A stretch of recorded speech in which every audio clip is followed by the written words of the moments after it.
I learned about you through Andrew Gallimore, who was on here, and him and Pneumatics were working together on a project they wanted you to get involved with to figure out this endogenous DMT production stuff.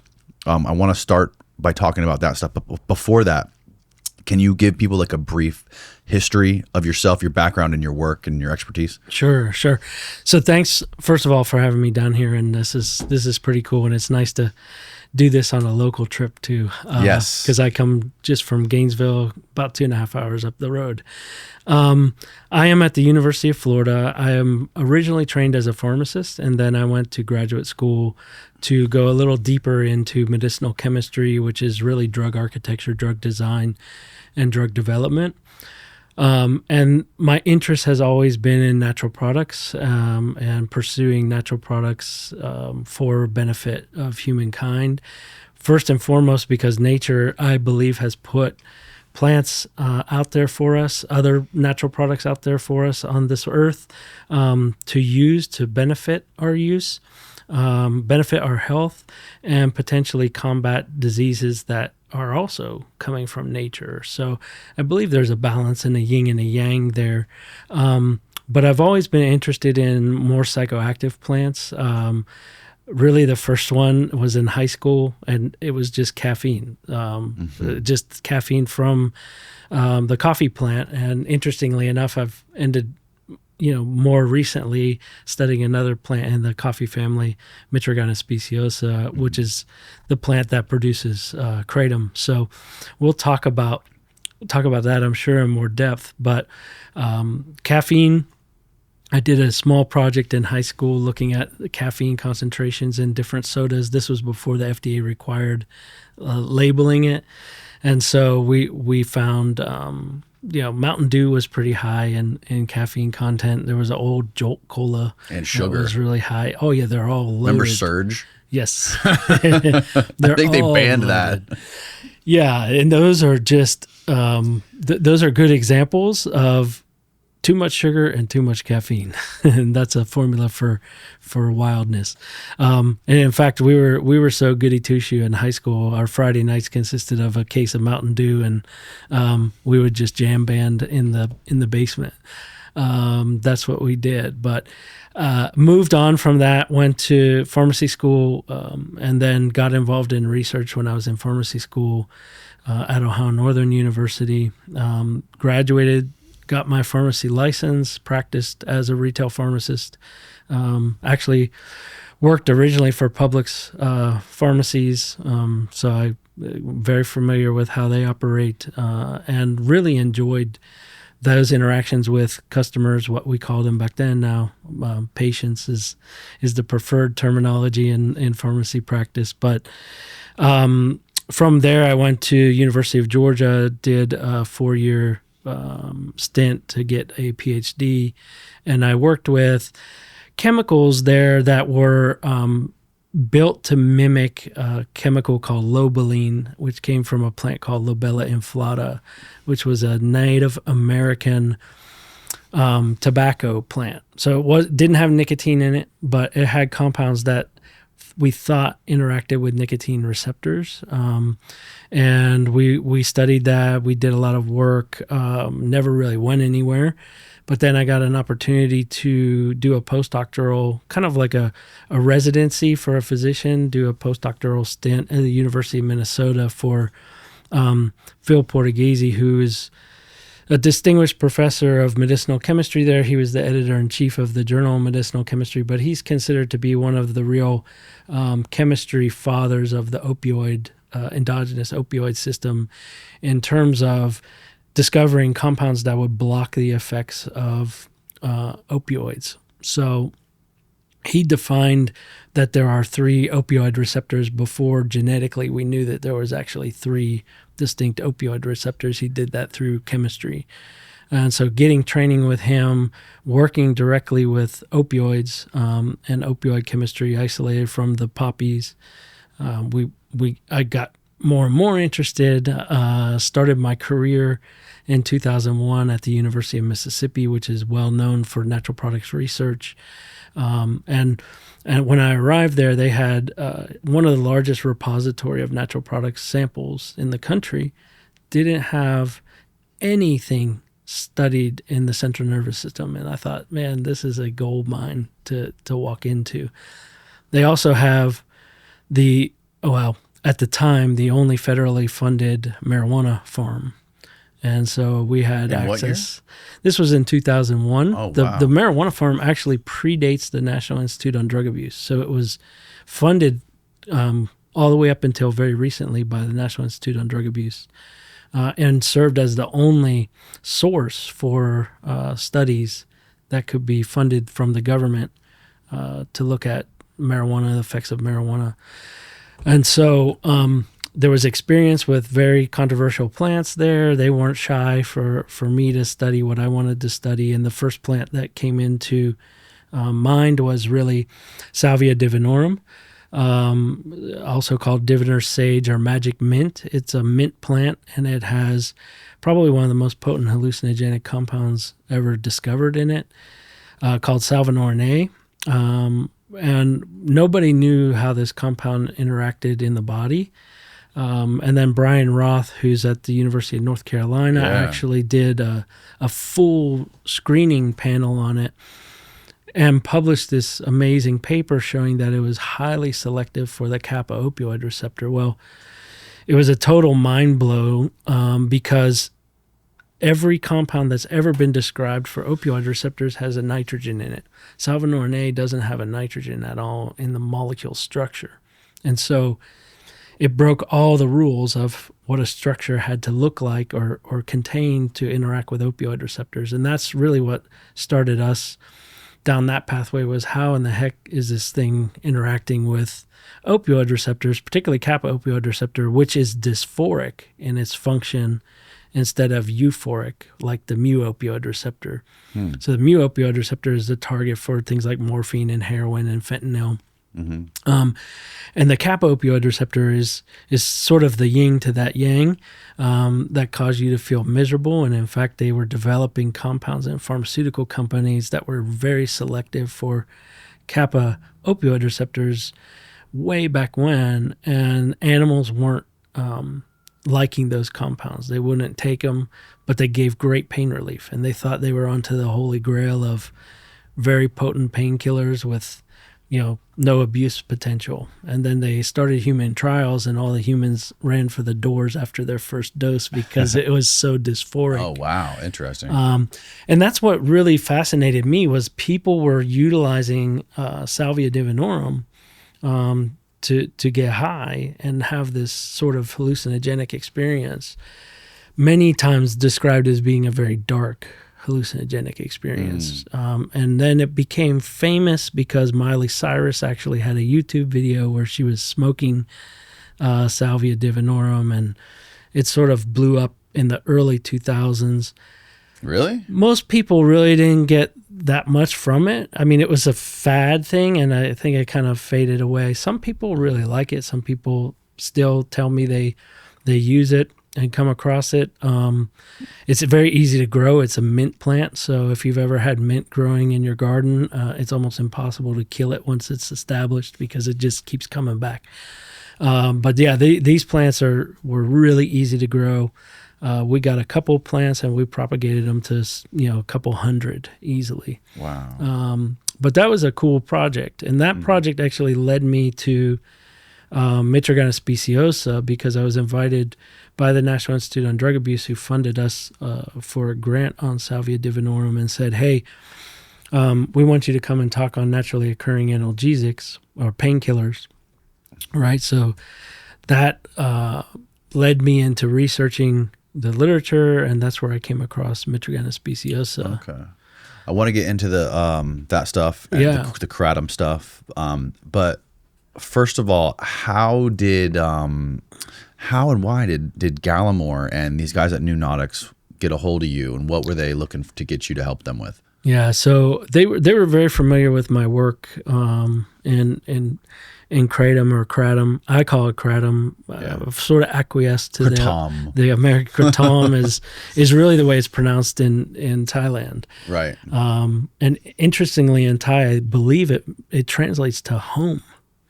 Oh, interesting. Yeah, so it's interesting. Someone told me that. I haven't fact checked that, but probably should.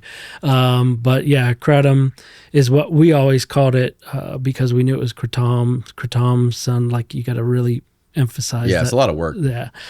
So anyway, Kratom took off in the U.S. And it's become the popular sort of street terminology. But they were very familiar with my work. I've been to several conferences that were involved with a lot of psychedelics because Kratom is a psychoactive plant. I was getting invited to come speak on this because people just weren't familiar with it. Mm-hmm. So they were really excited about the work that we did, the thoroughness, and sort of the rigor that we applied to doing our work. And then approached me and said, "Hey, would you be interested in this project? We know about a paper that was published in 1977 that indicated there's an endogenous inhibitor in mammals. It was done really in rabbits. They also confirmed it in humans, that there's this peptide in our bodies just floating around that actually can block the synthesis of dimethyltryptamine.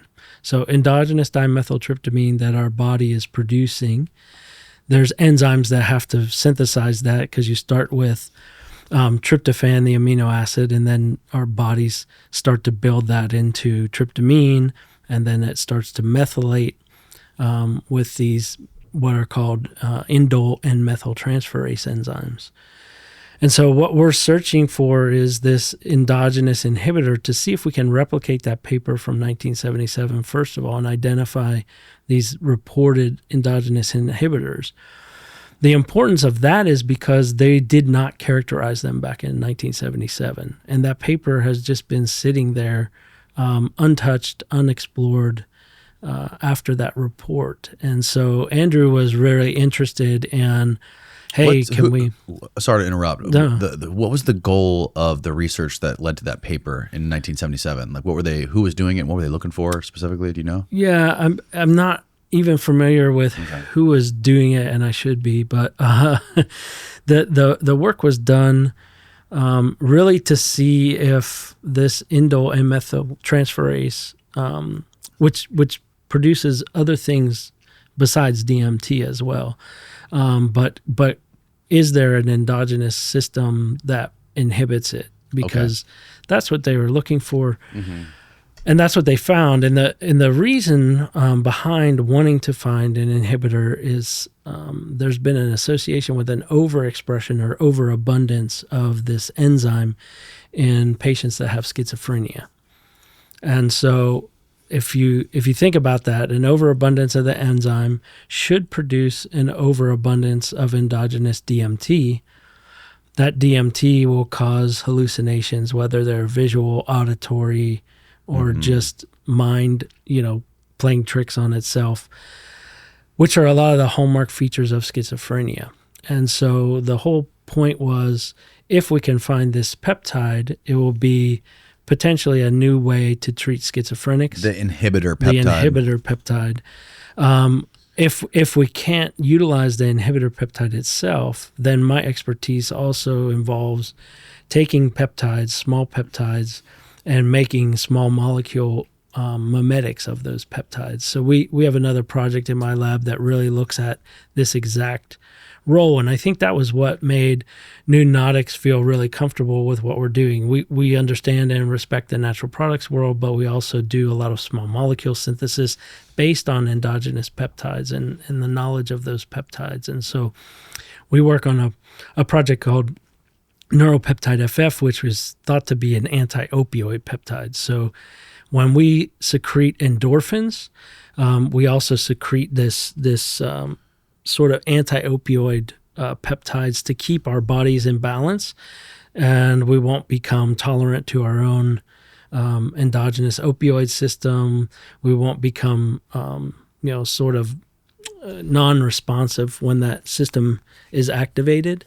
So this is how our body sort of keeps the balance. Well, what happens is if you take a prescription opioid or an illicit opioid, you shut down endogenous production of endorphins because the body says, hey, our system is working. We don't need to produce more of these peptides. Interesting. So it shuts it down. But because that system's activated, those countermeasure peptides are being released. And when you take away the opioid, it takes a couple of days, 48, 72 hours before that machinery can sort of get re-expressed and turned back on to produce the endorphins. And in the meantime, you pull away the exogenous opioid, the tablet that you took or whatnot, and you're flooded with these countermeasures, these anti-opioid peptides that actually cause you to be in more pain. And so it's a phenomenon called opioid-induced hyperalgesia. Hyperalgesia means you're more sensitive to stimuli that shouldn't be painful, but they become painful.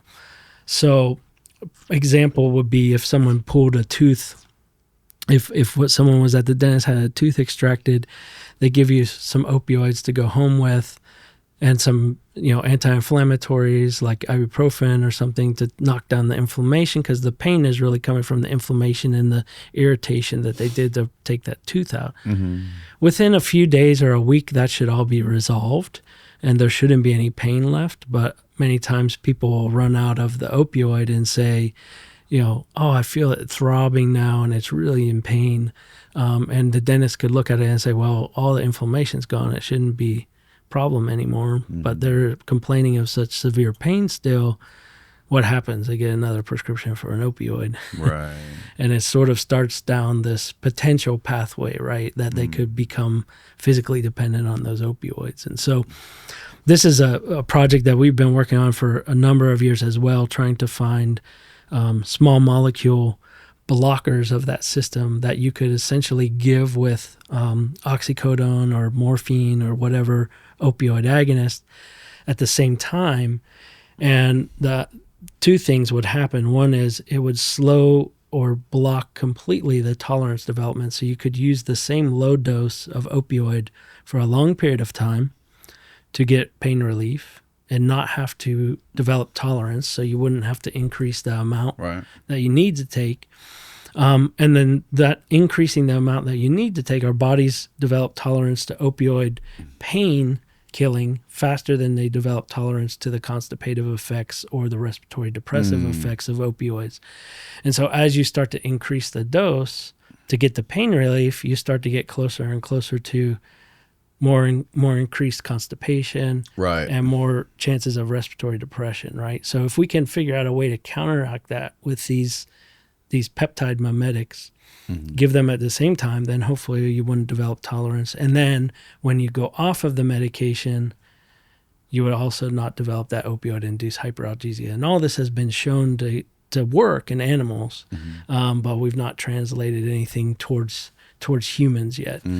But that's a goal. So that's how New Nautics, that's a long way around the story to answer the question. Yeah. But that's how they got interested. They knew we were passionate about central nervous system. They knew we were passionate about natural products, and they knew that we had the knowledge to do this. Going on the internet without ExpressVPN is like going on a shark dive in a suit made of meat. You're going to get eaten. Using public Wi-Fi in cafes, hotels, and airports is a feast for the sharks. And Pierogi from Scammer Payback actually told me the same thing. Any hacker on the same network can snag your passwords, bank logins, credit card info. It's not hard. A smart 12-year-old could do it. Hackers can score thousands of dollars by selling your info on the dark web. And that's why I use ExpressVPN. It creates a secure encrypted tunnel between your device and the internet, so your data stays private. It works on everything, phones, laptops, tablets, and it's easy to use. You open the app, hit one button, and boom, you're protected. It's used by CNET and The Verge. I use their Identity Defender plan, which scrubs my info from data brokers. And their VPN keeps me and my family protected. So secure your online data today at expressvpn.com/Danny Jones. That's expressvpn.com/Danny Jones for up to 4 extra months for free. expressvpn.com/Danny Jones. It's linked down below. Now back to the show. Isn't it, I could be wrong, but isn't it contested that the body makes endogenous DMT and which parts of the body? Isn't there a lot of like back and forth? People haven't really it's not set in stone. Yeah. So I think, first of all, DMT has a very short half-life in our bodies. Right. And so it's very quickly metabolized, and it's hard to capture. Is it there? You can see evidence of it, but you can see more evidence of things like tryptamine, which is sort of the metabolism byproduct of that, or N-methyltryptamine instead of dimethyltryptamine. You just have one methyl group there. Those tend to be present as well, but we know that the one that's most psychoactive is the dimethyltryptamine. And so it's questionable as to how much exists at any one given time in our bodies. And if it is, I think it's pretty well proven that the machinery is there to produce it. And the levels have been detected. But again, it's difficult to say. Just like any other neurotransmitter, like dopamine, for example, we can't give dopamine as a drug for people to take because it's just not well absorbed into our body, and it also has an incredibly short half-life. So you can't get a lasting effect from it. Interesting. And the idea is that the brain and the lungs make DMT specifically? So the enzymes seem to be present at the highest levels in the lungs. Now, why is that? I don't know. Obviously, you're not going to get psychoactivity in your lungs. Right. So there may be some other mechanism or role that it's playing. Or, as I said, this enzyme can methylate other things. So it can do metabolism of other products that would be similar in structure to something like tryptamine or dopamine or other molecules that we take into our system. So those enzymes are present mainly in the lung and in the brain. They're very high concentration in rabbit lungs, and that's what we're actually using to try and isolate this. So it would be a rabbit enzyme, not a human enzyme. Then we're looking for the analogous thing in rabbit brains, so that's very highly expressed in rabbit brains. And then we will, if we can confirm all those things, get the enzyme out, get the activity assay set up so we can really start looking for this inhibitor, then we can get human cerebral spinal fluid and then start looking to see if the analogous enzyme and inhibitors are present in human spinal fluid as well. Why would you choose spinal fluid? We can't get human brains.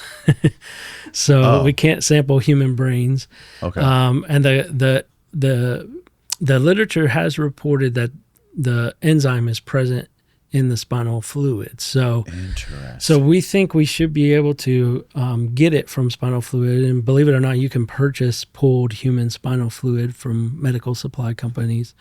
But from dead people? Usually from surgical patients. And Wow. so what we have the opportunity to do, although we're not, let me be clear, we're not doing this as of right now, but it is a possibility. We would have to get all of the ethical approvals accomplished. Right. But our anesthesiologists could, when they have someone under anesthesia, and if they have to do a spinal tap for whatever purpose, they could be able to access some cerebral spinal fluid for research purposes and give that to us directly. So we could study those. And it would be pretty interesting if that ever turns out to be, something that we end up getting to that point in the project where we want to look at what is the human equivalent of this. This website sells human pooled cerebral spinal fluid for $250. Yeah. So they would have to be like, if a woman's going to do a C-section, they're gonna be like, "We'll do a spinal tap. Do you mind if we take a couple grams of your spinal fluid?" Yes. It's pretty much that, right? And then I assume that you don't need like your body will make more of it. Yeah, it's not just, like okay. It's actually, it's not like blood. It's not like blood in terms of you can't really donate cerebral spinal fluid, right? But certainly you're constantly producing it. We produce it in our brains, and then it's it's something that replenishes itself. I mean, it's also something that you want to be much more careful about how much you remove versus like something like blood, where Right. we know what the limits are in both cases, where you're not going to remove a pint of cerebral spinal fluid like you would a pint of blood. Right. So you could do a test theoretically on schizophrenics, and if you can figure out how to isolate this inhibitor molecule peptide and give them more of it and see if it alleviates their schizophrenia. Yeah, that would be the first step, right? Now, what about if you wanted to get rid of some of this inhibitor in you and you wanted to trip on DMT endogenously without having to ingest anything? That's the other side of the story, right? And that's the funny thing Terrence McKenna would always say is like, it's illegal, but everyone's holding. Right. Exactly. And and his brother Dennis is actually the one that pulled the conferences together where I got to meet Egon and the new Nautics team for the first time. But the McKennas have quite an incredible legacy. But if we can determine how to inhibit this enzyme, then you can also obviously determine how to potentially accelerate the enzyme, right? So if people, if there are disease states where people are deficient in this enzyme, maybe we could help those people by making the enzyme more efficient.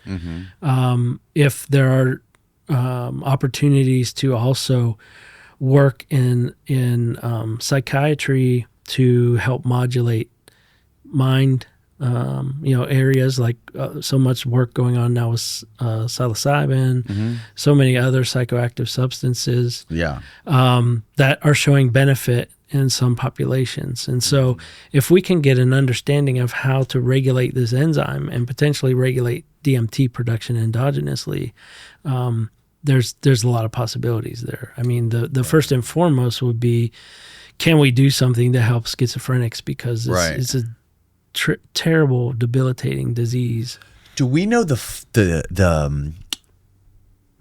biological function of DMT? Like, why do humans need DMT? It's a great question. We don't know that. We don't know that. But, there's a lot of things we don't know. There's a lot of things we don't understand about dream states. Right. When you're dreaming, what's happening. I mean, we understand what the brain is doing in terms of brain waves and these types of things, but there's consciousness there. There's another scientist, Bruce, and I'm forgetting his last name now, but he presented at the Ethnopharmacological Search for Psychoactive Drugs meeting in both 2017 and 2023. We had the 50th gathering, or the 50-year gathering of this meeting. That was probably the most important drug conference that no one's ever heard of. It was sponsored originally by the federal government in 1967, was the first ethnopharmacological search for psychoactive drugs meeting. So this is before the Controlled Substances Act. But everyone met in San Francisco and discussed that. McKenna's were there. Terrence was really instrumental in organizing that meeting. Alexander Shulgin, many of the luminaries of that area. Strassman was probably there. Yeah, Timothy Leary. I mean, all these guys.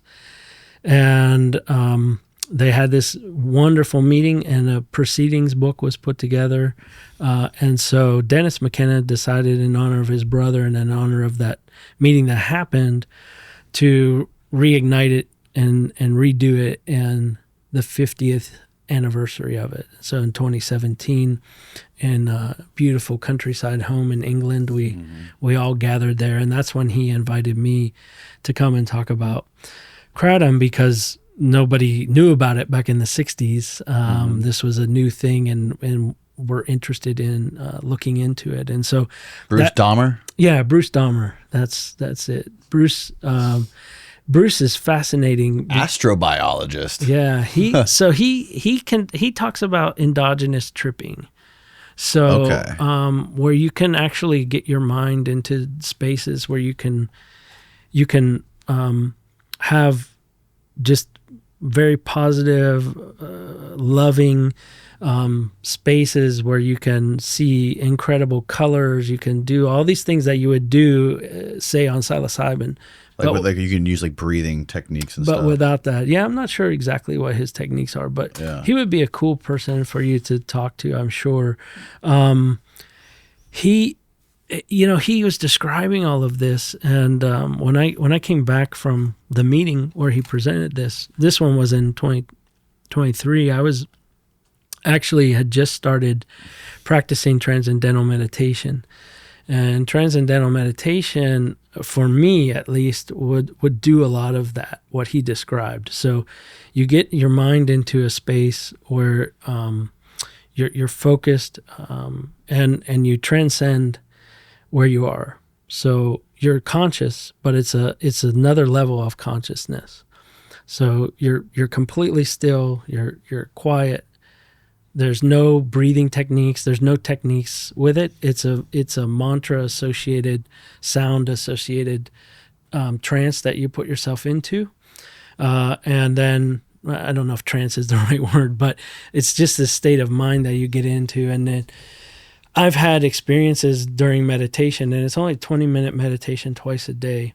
But I've had the experiences where I've had these incredible floods of colors and different just kaleidoscope visions of things. And I'm not taking anything, no medications or anything. But do you listen to music?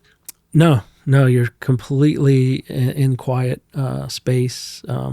But Transcendental Meditation, TM, it's tm.org is the main website. It's an Ayurvedic, comes from the Vedas of India.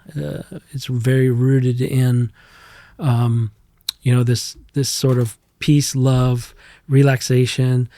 It's probably one of the meditative techniques that has the most science behind it as well, in terms of the benefits and outcomes that it has. They have a whole TM program called Heal the Healers for physicians, nurses, healthcare practitioners. How often do you do this? Every day. Every day. Every day. And what specific benefits do you get from it? Just focus, calmness. A lot of times it's a stress reliever. So I go to the gym 5 days a week, sometimes 4 days a week. And that's a big stress reliever from a physical standpoint, but the mental stress relief I really get from the meditation. So just sitting quietly, first thing when I wake up in the morning, before the dogs get up, before I even have coffee, do that. And then sometime in the afternoon, many times it's before I leave my office for the day, just shut everything down, sit quietly in my office, meditate for 20 minutes, come out of that. It takes a couple of minutes to come out of that state, because your body actually gets so relaxed that you could hurt yourself if you try to get up too fast. Interesting. But you're totally conscious of what's happening around you. So like if I hear, if I'm in my office and someone knocks on the door, I know they knocked on the door. I can hear other colleagues. Actually, your senses become kind of heightened, right? Mm-hmm. You start to hear other colleagues faintly in their offices. Wow. But you can choose to focus on those things, or you can just choose to continue to perform the practice of the TM, and they show with brainwave measurements, they show how it can really put you in this altered state of consciousness naturally. It's not like I don't ever feel like I've gotten high or I've never had a bad experience. Let's just put it that way. It's always a relaxing sort of, kind of, okay, that stress is gone out of my body. You never saw any interdimensional aliens when no DMT-like experiences. No people have approached me, but it's interesting because you kind of mentally think to yourself that you're actually descending below the waves into the calmness of the ocean, so that all that craziness that's in front of you all day long, you're just taking time to bring it down and let all that stress out. Tremendous stress reliever. I mean, I can't believe it. I used to literally used to just clench my jaws and grind my teeth. All that's been gone since I've been doing this. But how long have you been doing it? It just about. I started on March 14th. I remember the day of 2021. Okay. So it was after COVID, coming back into reality. I found a teacher locally in Gainesville, and she taught me the technique. And then we communicate still almost every month, just to check in with each other. We meditate together for 10 minutes and just kind of a bonus meditation in the middle of the day with my teacher. And it's just really great. But she makes sure that I'm keeping up and doing things right and still doing the practice correctly, because a lot of people they learn, and they quit halfway through learning and they don't get the technique down just right. And then you can do it wrong and you won't get the benefits from it. So but it's very simple. I mean, I think one of the hallmarks of what they talk about is how easy it is. And it's truly easy.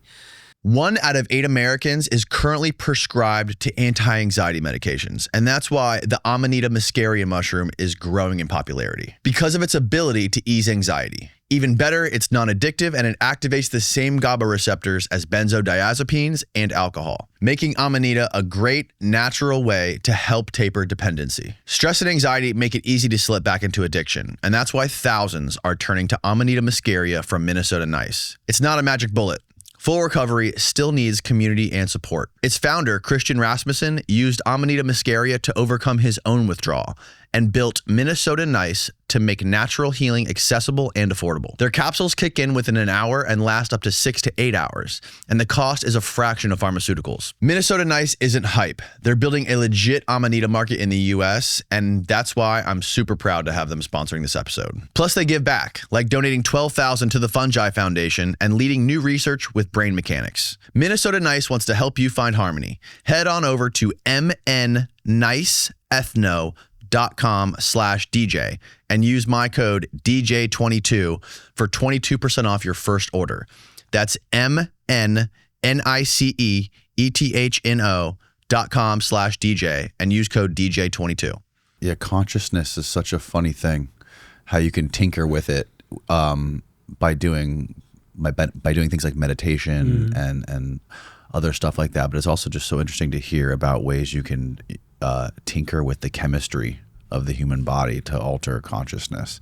It's like it's just this mystery that we keep poking at. We can't seem to solve the riddle. And not only that, I mean, I always think, being in pharmaceutical world, we always use placebos as controls. So there's nothing there, but there's a thing called the placebo effect, right? Yeah. So people are thinking they're getting the benefit that they're supposed to be getting, even though they're taking nothing.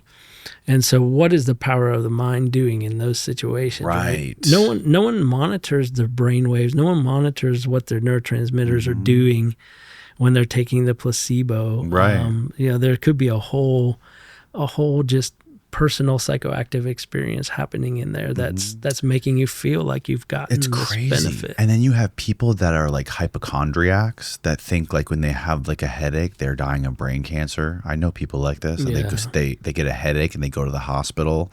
And that can, I imagine, if you are in that state of mind and you're constantly believing something is wrong with you, maybe that could turn into something real or actually like manifest into something real. It's possible. We always joked in pharmacy school, we have to take a class called pathophysiology. So you learn about all the things that go wrong when you have a disease. And when you're learning about a new disease, it presents all the symptoms of that disease to you. And so we would all sit there thinking, oh man, I meet a lot of criteria for for this disease. Do I have this disease, right? So it does mess with your head a little bit. And I don't know. I mean, there's a lot of people that strongly believe if you believe it, it will happen. If you believe that you're going to get cancer, you're going to have that manifestation happen. But then there's the statistics and the odds of how many people are going to develop cancer anyway. So it's a hard thing to manage, but I think the mind is just so powerful. It would be interesting to see a study on this, like people like who are newly diagnosed with cancer.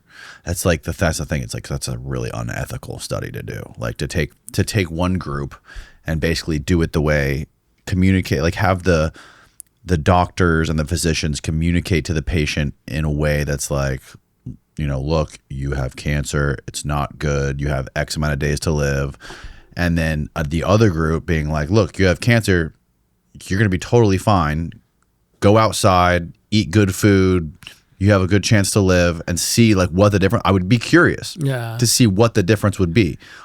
Because I don't think, if the person believes that they have a high chance of survivability, and they're put into an environment that's positive, and that's uplifting, and they don't have this self-fulfilling prophecy that's hanging over their head like a dark cloud, right. I bet you there would be a stark difference in outcomes. Right. And there may very well be. I know, I had a wife that passed away from cancer, and she had a surgery where they believed it was going to be 100% curable surgery. Once they removed the cancer, they thought it was going to be great. She would be fine. She would follow with radiation and chemotherapy just to make sure everything was gone. Mm-hmm. During the radiation phase of that treatment, she developed another cancer. And by the time that they got done with the radiation treatment, and they figured out she was gaining all this fluid and putting on all this fluid weight, they realized that she had something called malignant ascites, which is actually the body fluid of your body fluid turns into cancer. So it's liquid cancer. There's no way to treat it. There's no way to cure it. Right. So essentially, we went back in for a follow-up visit, and they said, unfortunately, the fluid we took off of you is, you're stage 4. And this was literally a few months after her initial surgery that removed all the cancer. All her cancer markers were gone, and somehow it reverted itself. And she was positive, she was being positive that we're on the right path. But as soon as they told her what that new diagnosis was, she actually passed away within a couple of weeks. Oh God! It was awful. It was just awful to watch and see that sort of both. I actually lived both sides of that story. And my current wife now, just we're actually, today is a 1 year anniversary of her biopsy for breast cancer, and she ended up having breast cancer and had a bilateral mastectomy and a rebuild done, and it's been, she's quote unquote cured of cancer, and didn't have to do chemotherapy or radiation. It's a real blessing, but the difficulty from the surgery, the pain, and all the changes of her body, the mental aspects of it. Yeah, it's been a hell of a year. Wow. I have a friend, one of my best friends from high school. When he was, I think he was probably 2 or 3, he got diagnosed with leukemia, and he fought it for like 10 years. And his dad and his mom were like, every day they were bringing in all kinds of people to like do magic tricks for him. He's bringing in like WWE wrestlers in there to like say hi to him, like bringing him everywhere, outside, taking him on rides, getting him out of the hospital every day, playing games with him every day. And like, not like, he had no conception. He, like, the way his dad and his mom communicated to him, he had no conception in his mind that cancer was something that was going to kill him. Like he didn't, and this would last from like 3 to maybe like 12 or 13, I want to say. Wow.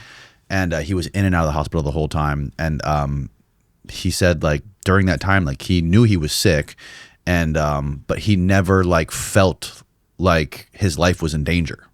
And the crazy thing about this is when he finally got the cancer free in his, I want to say it was between 10 and 12 or something like this, 13. Like literally a couple weeks later, his dad got diagnosed with that same child leukemia, which is like, according to him, this is like so incredibly rare that an adult gets that same child leukemia, but his dad got it and like died instantly, like right after his son got cleared of it. Wow. And he's still in remission after all those years. Well, it's an interesting story. My oldest son actually was diagnosed with the old man's leukemia. When he was, let's see, he's 2 years, he's 20 years old. Wow.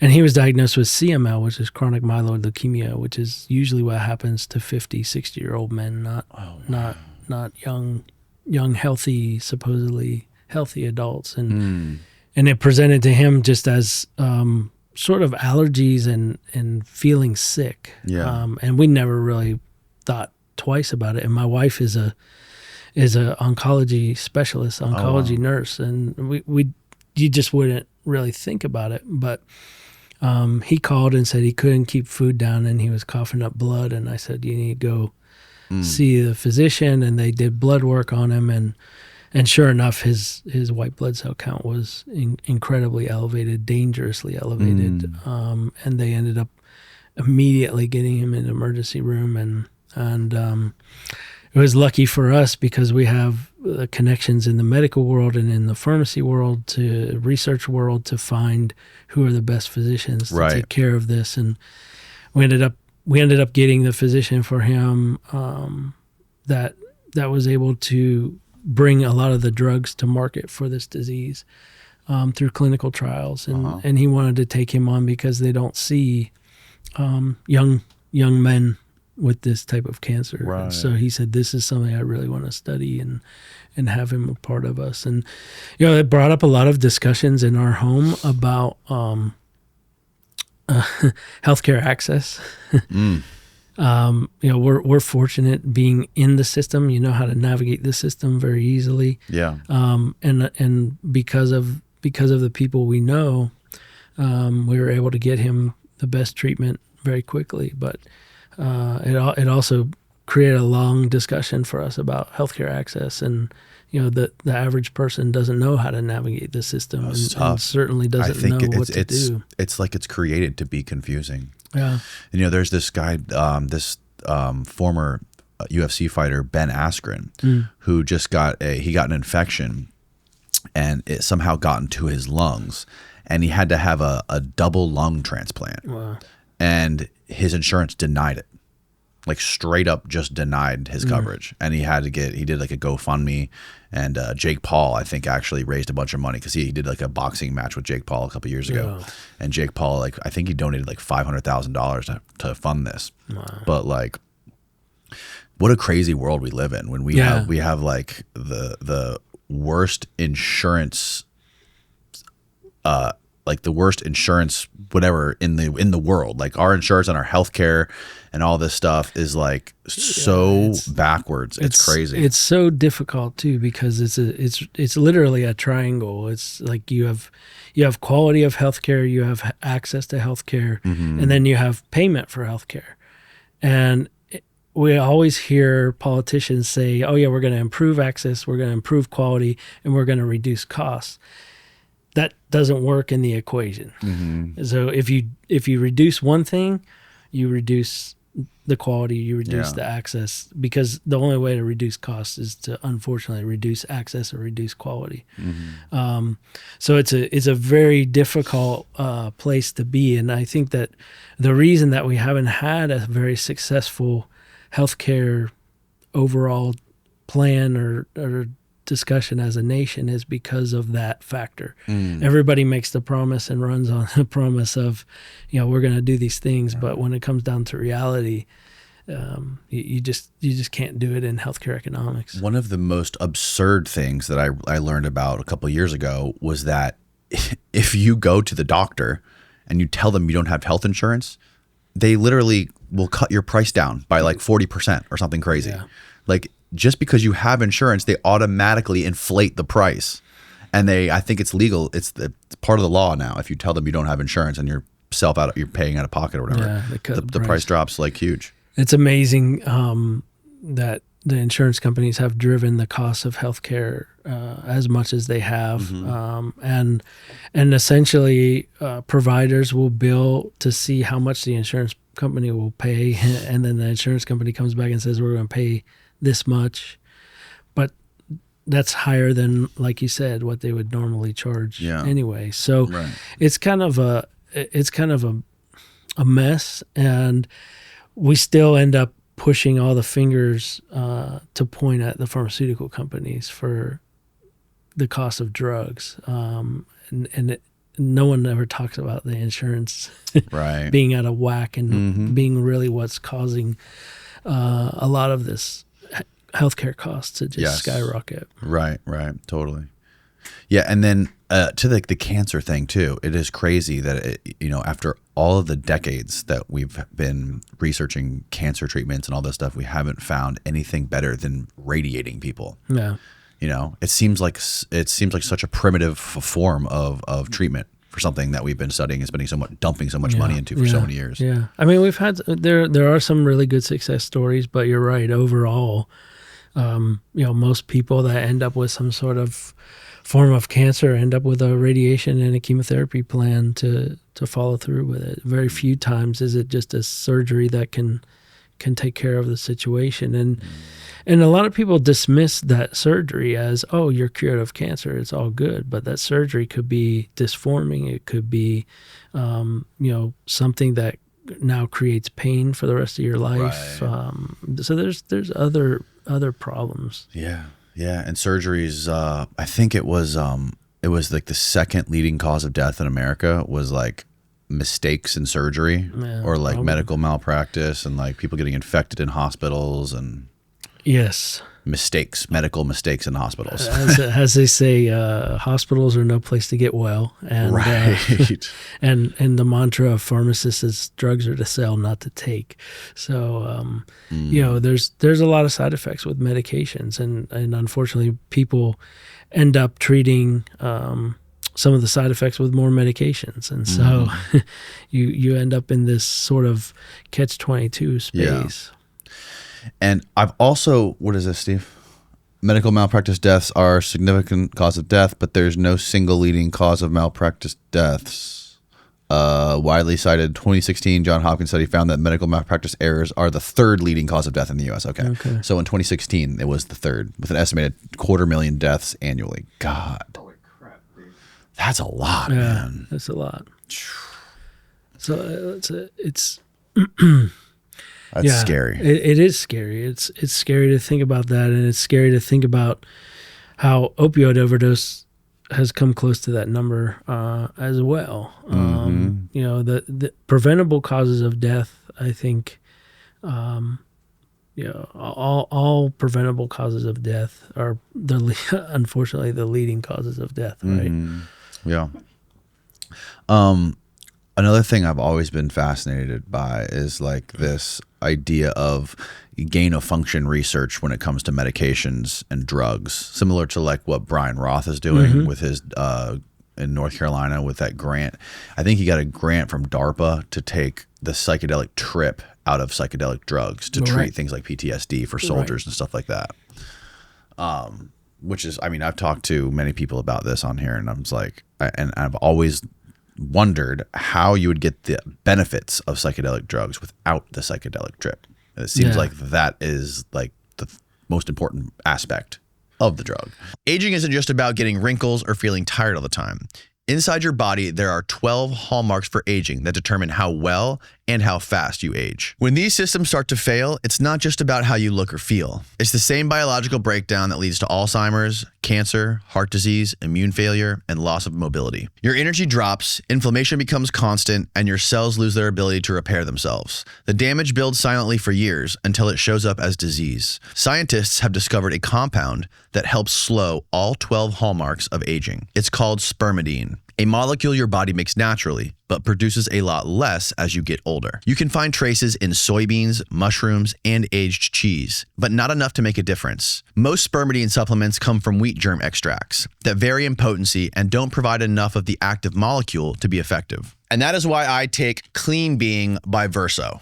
It uses a pure, third-party tested spermidine paired with ingredients that calm inflammation and protect your cells, targeting multiple causes of aging. In a long-term human study, people who consumed the most spermidine lived almost 6 years longer than those who consumed the least and had lower rates of heart disease and early death. And after taking Clean Being for some time, I've noticed it helps me fall asleep faster.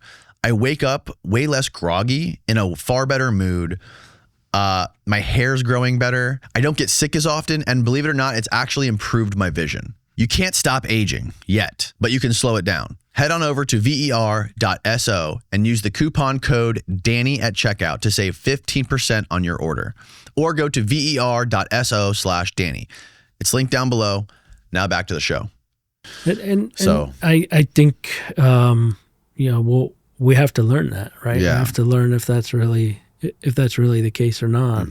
Certainly, some would argue it's going to be a lot safer if you're not going to have a trip, right? Because you could have a good trip or you could have a really, really bad trip. And, right. Taking that variable out of the equation, if you can still get a benefit, it would be pretty big. Yeah, but it's like safety, like physical safety is obviously important. But I mean, even if you have a bad trip, you're not in physical danger. And oftentimes the bad trips are the most beneficial ones psychologically. Yeah, that's what people say too. So it'll all bear out over time. It's just this weird stigma too that's involved with these types of drugs, and how politicians and media pundits try to like label them as evil, dangerous, going to kill people, but parents are evil. Parents that smoke weed or get high around their kids are irresponsible and doing harm to their kids. And like the problem is these people that project this narrative to the public, for the most part, have never experienced any of these drugs before. Right. And I think there's one of Joe Rogan's bits in one of his comedy specials where he's actually talking about that. He's like, they say it's dangerous that I smoke weed when I'm around my kids. And he's like, you know what happens when I get high and I'm around my kids?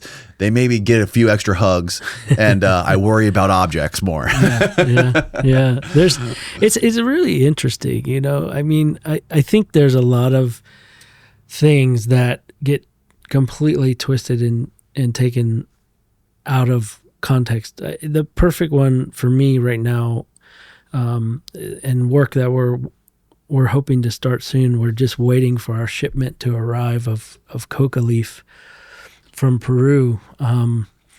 But coca leaf is something that I got the experience to try earlier this year in Peru. I went from Gainesville, Florida, a couple hundred to possibly a few more 100 feet above sea level to up in the Andes Mountains where we were 9,000 feet above sea level. And I hiked a mountain. I mean, chewing coca leaf. Right. And it's supposed to be helpful for that, right? It's good for altitude sickness. Yeah. It's also good for stamina, energy. We basically hiked this mountain for 3.5 hours. No, not one time did I get hungry. Not one time did I get exhausted, winded. And I'm not a mountain hiker at all anyway. So it was just a cool experience. And experiencing coca leaf firsthand, I didn't feel anything psychoactively. Yeah, my mouth got a little bit numb. Mm-hmm. Like kind of when you go to the dentist and you feel that you get Novocaine or whatever they give you for anesthetic, local anesthetic, and you'll drool out of your mouth for a while, or you might bite yourself. Yeah. It's nowhere near that intense. Interesting. But that's the same type of feeling. It's almost like when you're finally coming off and you feel it. Yeah. But you can still chew and drink and do all the things that you would do. So what is it comparable to, in your opinion? Is there anything that you could compare it to? So, I mean, energy-wise, I would definitely say something like a good strong cup of coffee or energy beverage, highly caffeinated beverage. Mm-hmm. But there's no caffeine in it, of course. But the stimulant effect is definitely there. but there's absolutely no there's no psychoactivity. So what happened? This is why I'm saying this is really interesting to me, because cocaine was the second alkaloid ever discovered. So ever isolated. Morphine was the first, cocaine was the second. We know the history of both of those substances. What today. year was cocaine first created? Wasn't it like before World War I? Yeah, it was in the 1800s. 1800s, yeah. In the mid 1800s, I believe. And maybe we can, Steve can fact check. Steve will find it for us. But morphine was 1802. And I think cocaine was 1820s. Let's see if my trivia is 1859. 1859 by the German alchemist Albert Niemann. Albert Niemann. So these guys were both pharmacists. He was a pharmacist, and then Frederick Serturner was the one that isolated and purified morphine for the first time. Both Germans, both pharmacists. And when cocaine was realized, originally cocaine was thought to be a good treatment for other addictions. And really? So, heroin was originally marketed as treatments for addictions as well, and some of these things, it's just wild, crazy where things went. The thing is that people started using these things and stopped using the other things that they were having problems with because these were much better, right? So that reminds me, I don't mean to interrupt, but there's this guy that we actually have coming in here soon from Germany who took samples from Egyptian mummies. Oh, yeah. From like thousands of years ago, and he found cocaine. Yeah. Have you heard of this? Yeah. Yeah, so we know, and in fact, in the meeting that I was describing to you, this ethnopharmacological search for psychoactive drugs, there's a lot of ethnobotanists, archaeologists that were in that meeting and talking about many things, some of which were really fascinating to me because they found in Egyptian tombs, they found in tombs in the Andes Mountains, right? People were buried with coca leaf either in their mouths or in their body, like they would have them in bags with them. And so coca leaf has been revered. And it's interesting, if you look at the history, we always think it's a South American thing. But coca leaf actually spread across parts of Europe and into northern Africa. So the climate is similar. They could grow the plants and you know, not exactly the same species, but a very cool story that was unfolding there where they found these. Not only have they found cocaine in a lot of these, but they found other psychoactive substances and mushrooms, different types of things that have also been shown. What does he say, Steve?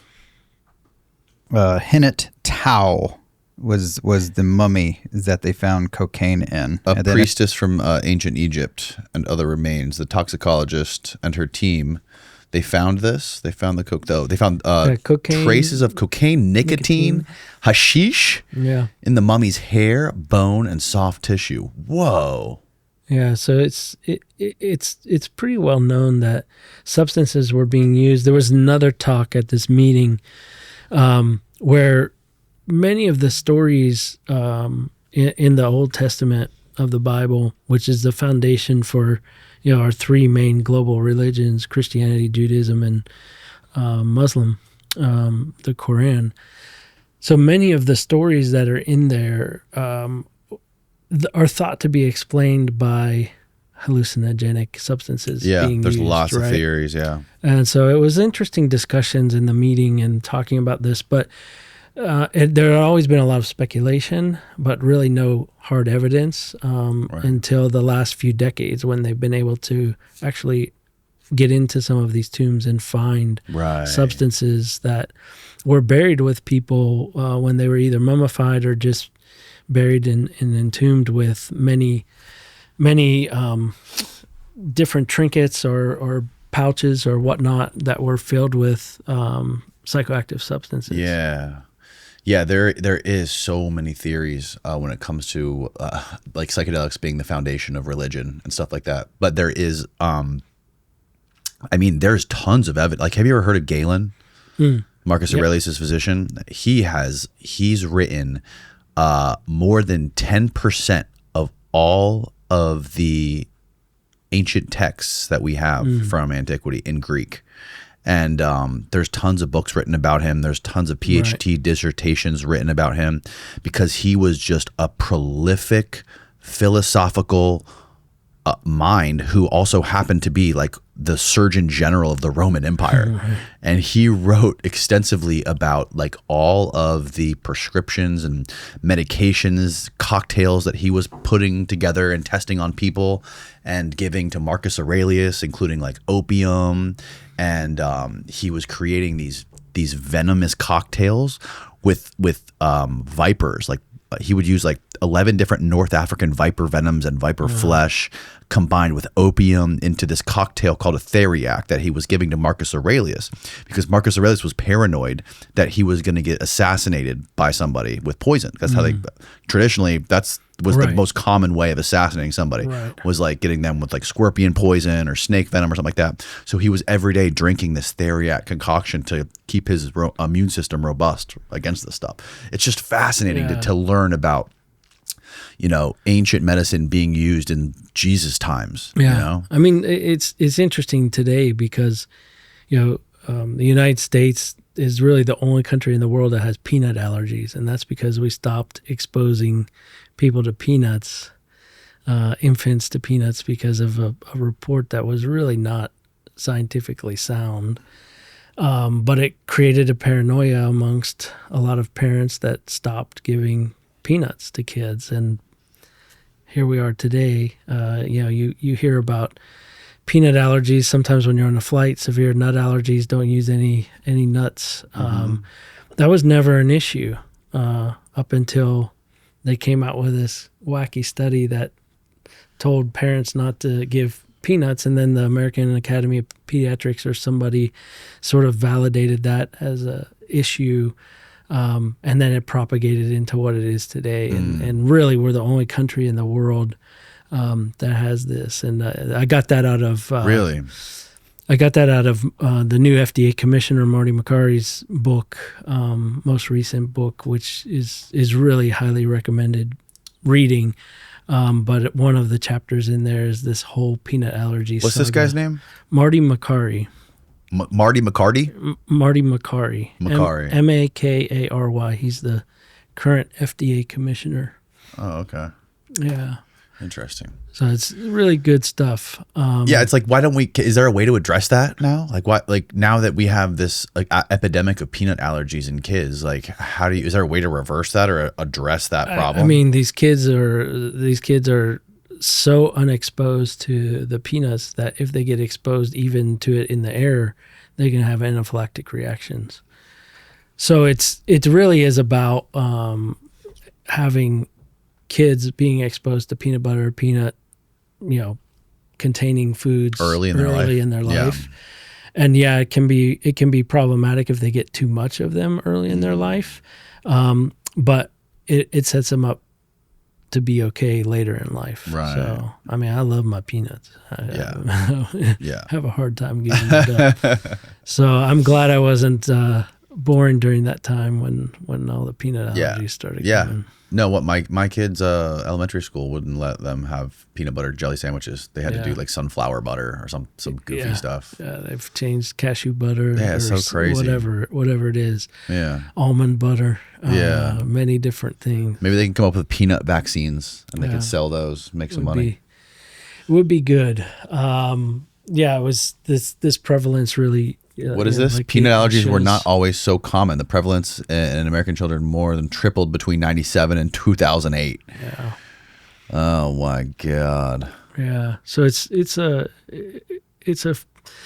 sad thing. I mean, the peanut allergy rates across the globe are almost unheard of because you don't hear people talking about it in other countries outside of the United States. Yeah. So going back to coca. Yeah.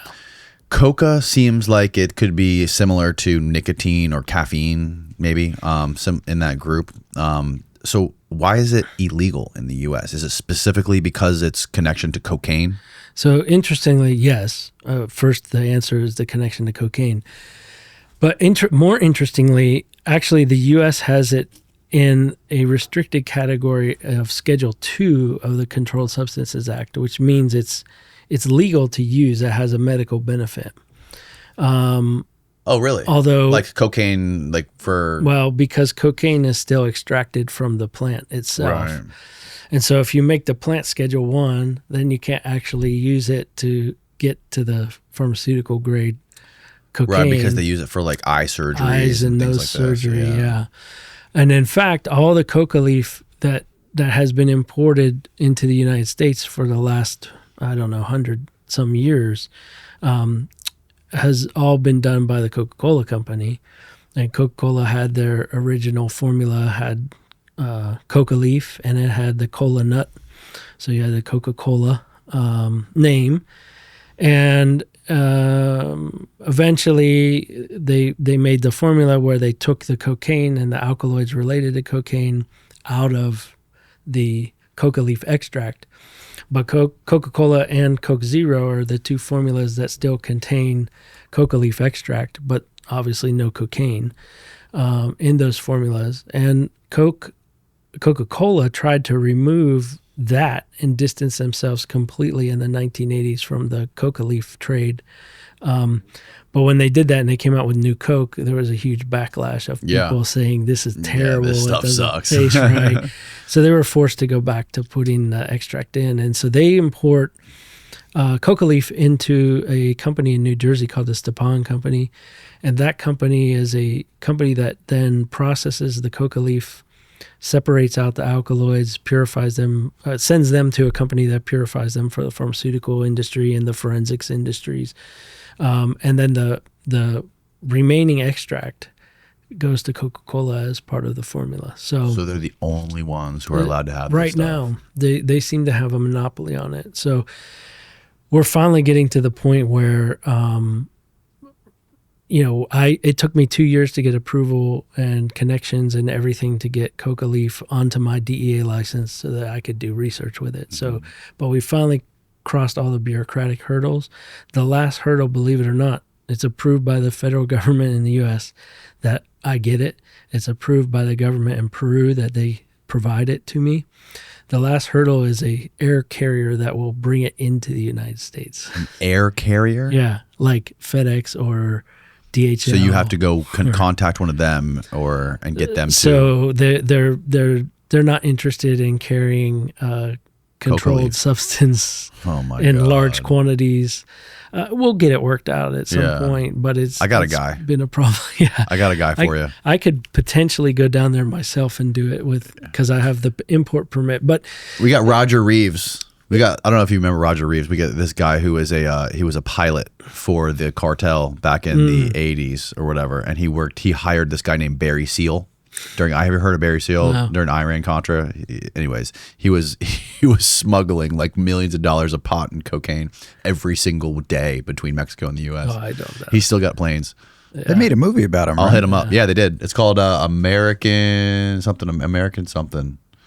I'll have to find It's that. with American Tom Made. Cruise. American Made with Tom Cruise. Yeah. American Made. Oh, Tom Cruise. One of his lesser known. I'll get you his number.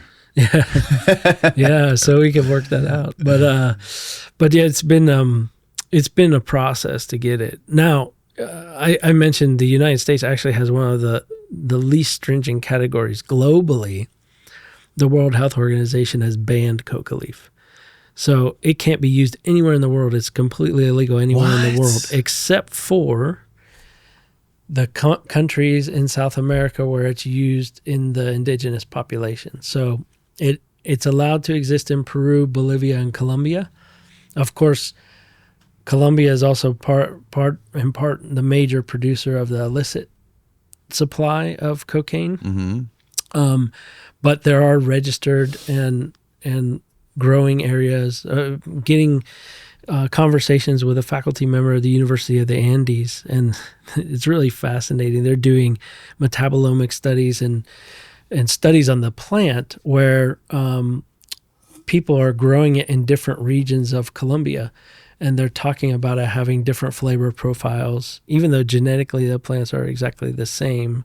But they actually want to start doing it like the wine industry does. You know, terroir makes a big difference on the flavor profile of the grape that's produced in the wine industry. And so they're making this argument in the coca industry that, you know, if they could get legal trade across the globe, then there'll be all these different flavors and types of coca leaf that could come out. So when I got off the plane in Lima, Peru, first thing that I hit was a kiosk full of coca leaf tea bags and coca leaf powders.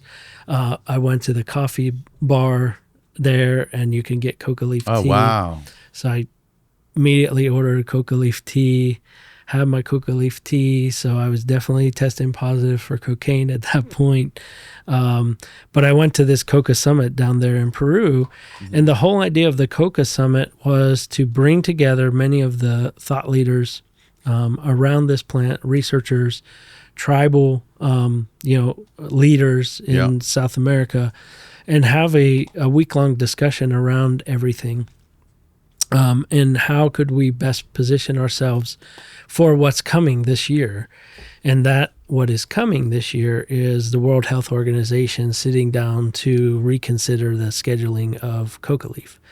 So there's a possibility that the World Health Organization will decide to remove coca leaf globally from this most restricted level. It may still be restricted, but they might pull it completely out. There's no indications that coca leaf can be habit forming or addictive. But obviously, if you pull the cocaine out, it's a much, much bigger danger by itself. Which is not an easy task. I mean, you have to have you have to use gasoline or diesel fuel and stuff like that. That's the way they do. The cartels do it, right? Yeah. There's like a nicer, easier way to do it. Yeah, there's a more elegant way to do it. Okay. I mean, like the companies in the United States that are refining it for the pharmaceutical industry, it's completely different grade of things that are So done. this is something that somebody could do in their basement if they wanted to? If they wanted to, it would be a lot of work to get enough cocaine to actually work with, right? And have something happen. But that's been the fear. That's been the fear that if you make the leaf widely available to people, they're gonna abuse it and turn it into cocaine. It's not that simple. That's been a big analogy for us, right? Recently, because I just have this feeling that Kratom is headed in that direction. So the leaf is what first showed benefit, for centuries in Southeast Asia. The leaf has been used by laborers to increase their endurance, increase their energy, elevate their moods for working out in that hot sun environment. And then they also realized that they could lessen the withdrawal they had if they didn't have their opium or their heroin. They just increase the amount of kratom or kratom that they take, and they wouldn't have as bad of withdrawals. That's where we got interested in this in the first place, was with the opioid crisis ongoing. Could we, like I said before, could we find a solution from nature? I mean, opioids came from nature. There should be something out there in nature to counteract or counterbalance that existence. Yeah. Always been a philosophy of mine since I was a teenager, actually, and really why I wanted to go into pharmacy. Most of our drugs that are prescription drugs are either direct natural products or influenced from natural products. So that about 25% are derived from natural products directly, and about 75% were inspired by natural products in one way or another. So they have nothing to do with the natural product anymore, but they were inspired by the learnings of that. So it's really a cool basis, and we wanted to learn that with kratom leaf. So we started studying kratom leaf, and then as things have evolved, we started. When did this start? What year? So I started this in about 2004. 2005. So we've been going 20 years on this. That's wild. I only heard about it a year and a half ago. Yeah. Well, it's really become popular in the last few years, particularly after COVID. The first popularity really with it in the United States was in 2016. The DEA announced an intention to place kratom, mitragynine, and 7-hydroxymitragynine into Schedule 1 of the Controlled Substances Act. And that's what, when people had never heard of it before, suddenly they heard of it and the DEA is interested in this and they want to put it into the most restrictive category where all the really hardcore drugs of abuse are. So let's go try this stuff out, right? A lot of people tried out. At that point in time, it was really only leaf products. That point in time, most people realized that it wasn't that interesting from the standpoint of you're not going to get high from it. It's just this leaf material. It's energizing. It does things for you, but it wasn't that great. And so a lot of the interest fell off at that point. But then some of the manufacturers started taking the leaf material and extracting it and making extracts and concentrates. And so making it more and more potent, more and more powerful, so that you ended up with now something that could deliver you a bit of a punch, if you will. Right. And then that was what happened really during COVID. And we saw use start to really increase during COVID. Pre-COVID, I have lunch with addiction physicians, and they're like, hey, some of our folks are self-treating themselves with kratom, and it seems to be helping them with their opioid use, limiting their opioid use.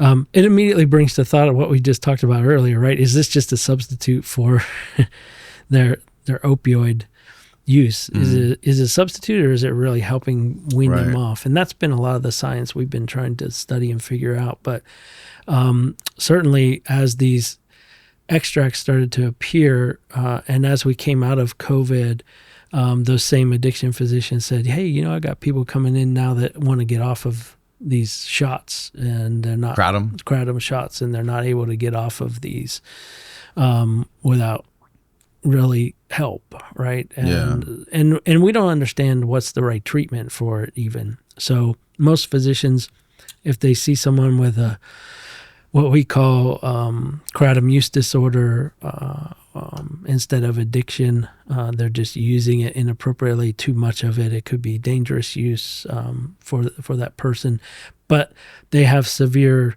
consequences when they stop using it, and that generally is withdrawal. And that withdrawal can be anything from just anxiousness, irritability, or even restless leg syndromes, pain, jitters, all these types of things. And so that if they take kratom again, then all that goes away. And so they're sort of now stuck physically dependent on this stuff. So how do we get them off? Most physicians are using buprenorphine or Suboxone, like the opioid treatments, but the pharmacology is so much more complex than just opioid. These have very strong serotonin and very strong adrenergic interactions. And so serotonin is our, mood sort of enhancing. All the SSRIs like Prozac and these drugs inhibit the reuptake of serotonin, so they increase the amount of serotonin in the brain, which gives us that satiety, that sort of feeling of pleasure. It's really mood enhancement for depression treatment. Then we have the adrenergic system, which is our fight or flight system. That's what gives us that stimulant-like effect. And so you're getting all of these activities, including the opioid activity with that. But what we're looking at in treating people that are having this use disorder or overuse is only hitting the opioid component of that with something like buprenorphine or Suboxone. Right. So we're ignoring the serotonin, we're ignoring the adrenergic piece. And is that important? We don't know. But I don't know that we're doing the best job in treating that. But as those extracts have gotten stronger and stronger and stronger, they've realized that they can convert these very concentrated extracts into a compound called 7-hydroxymitragynine, which is the compound. Is this the stuff they just banned? This is banned 7-OH? in the state of Florida. It was Just last emergency week. banned last week. Yes, and in the federal. Does this stuff have that in there? Yeah, but a very little amount. I think less than 0.02% is what it said on Less the than label. 0.02. So would this be illegal to sell now in Florida? No. Okay. It's not illegal. White Rabbit, our White sponsor. It's brought to you by White Rabbit Kratom, Yeah. my favorite energy drink. Yeah, it's interesting. This is typically what we see of leaf material products, or even many extracts. There's very low level of 7-hydroxy, if any, detectable 7-hydroxy in those products. 7-hydroxy is created in our bodies by metabolism. So the main alkaloid, mitragynine or mitragynine, is oxidized in our liver and in our intestine to 7-hydroxy mitragynine. And so it's a small percentage of the total amount that's converted. So it's not like you're taking it pure, and it's also being taken in context with all the other alkaloids and all the other metabolites that are coming with the mitragynous speciosa or kratom plant, right? So you're getting, I call it a pharmacological shotgun. It's really tons of different systems in our body are getting turned on, turned up. I think big mixing board is like kind of all kinds of things being adjusted. Right. I've always referred to it as a complex symphony orchestra.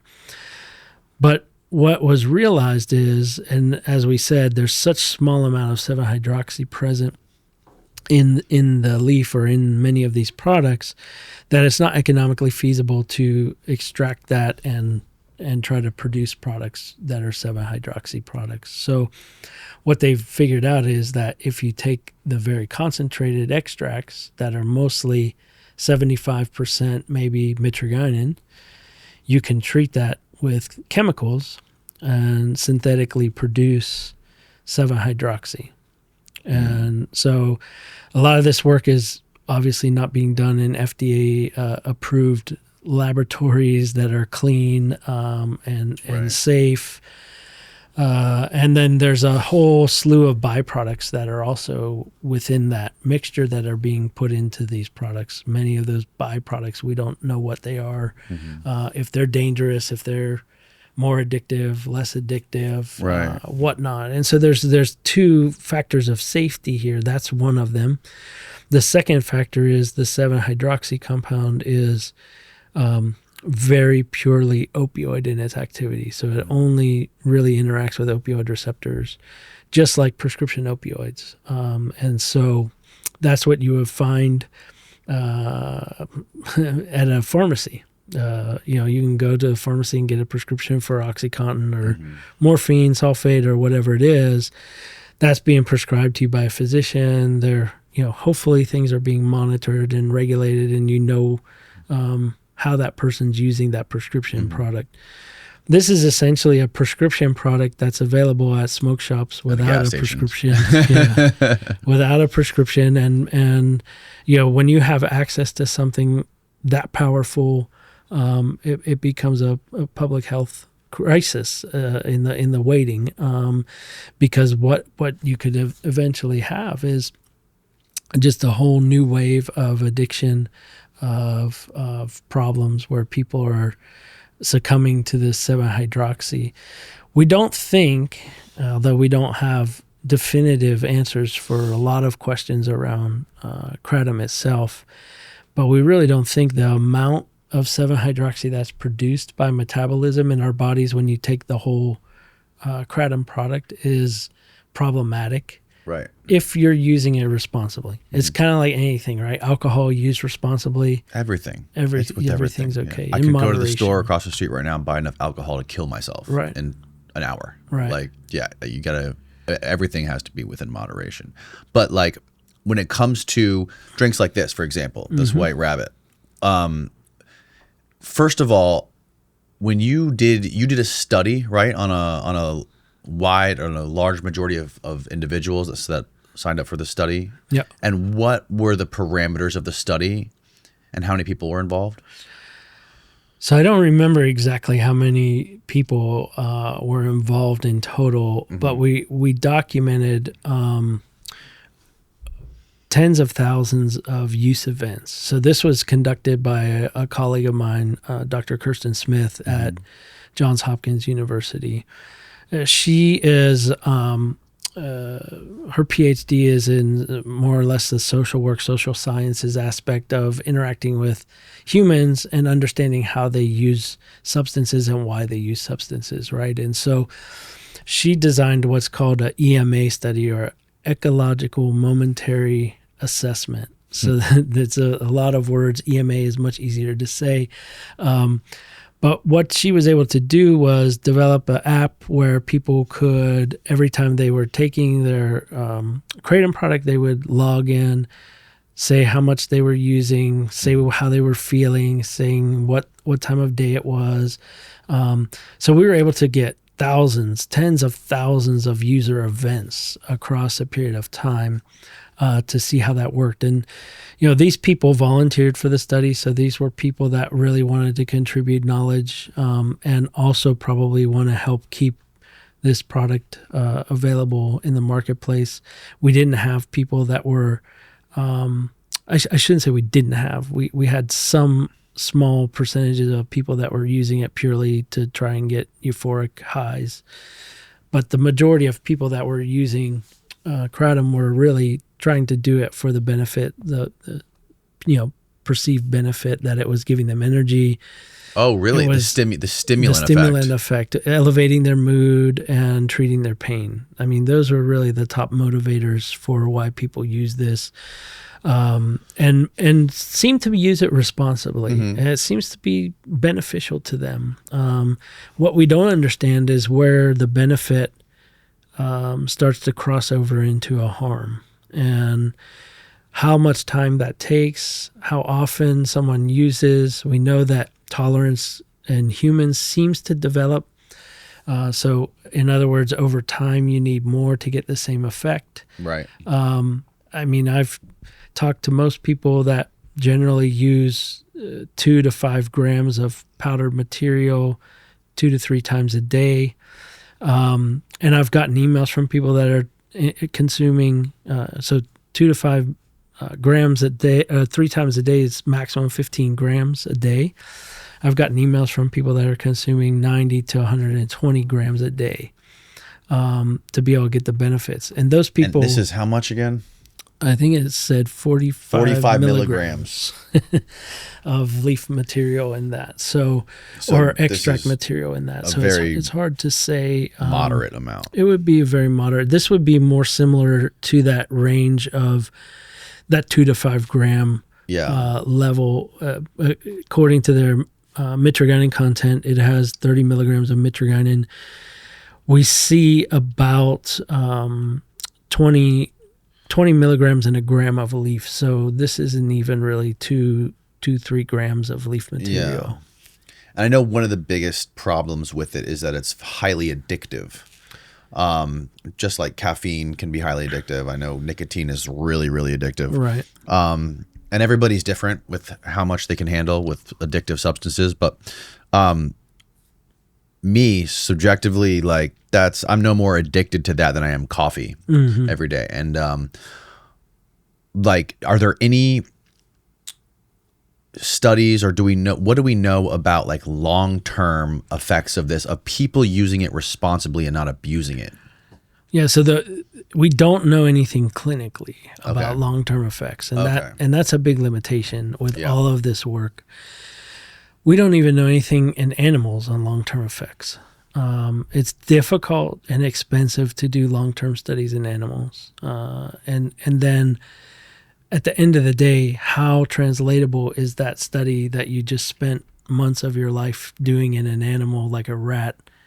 How similar is that really to the human experience and what happens in humans? We know that our human bodies metabolize kratom differently than do dogs, monkeys, mice, and rats.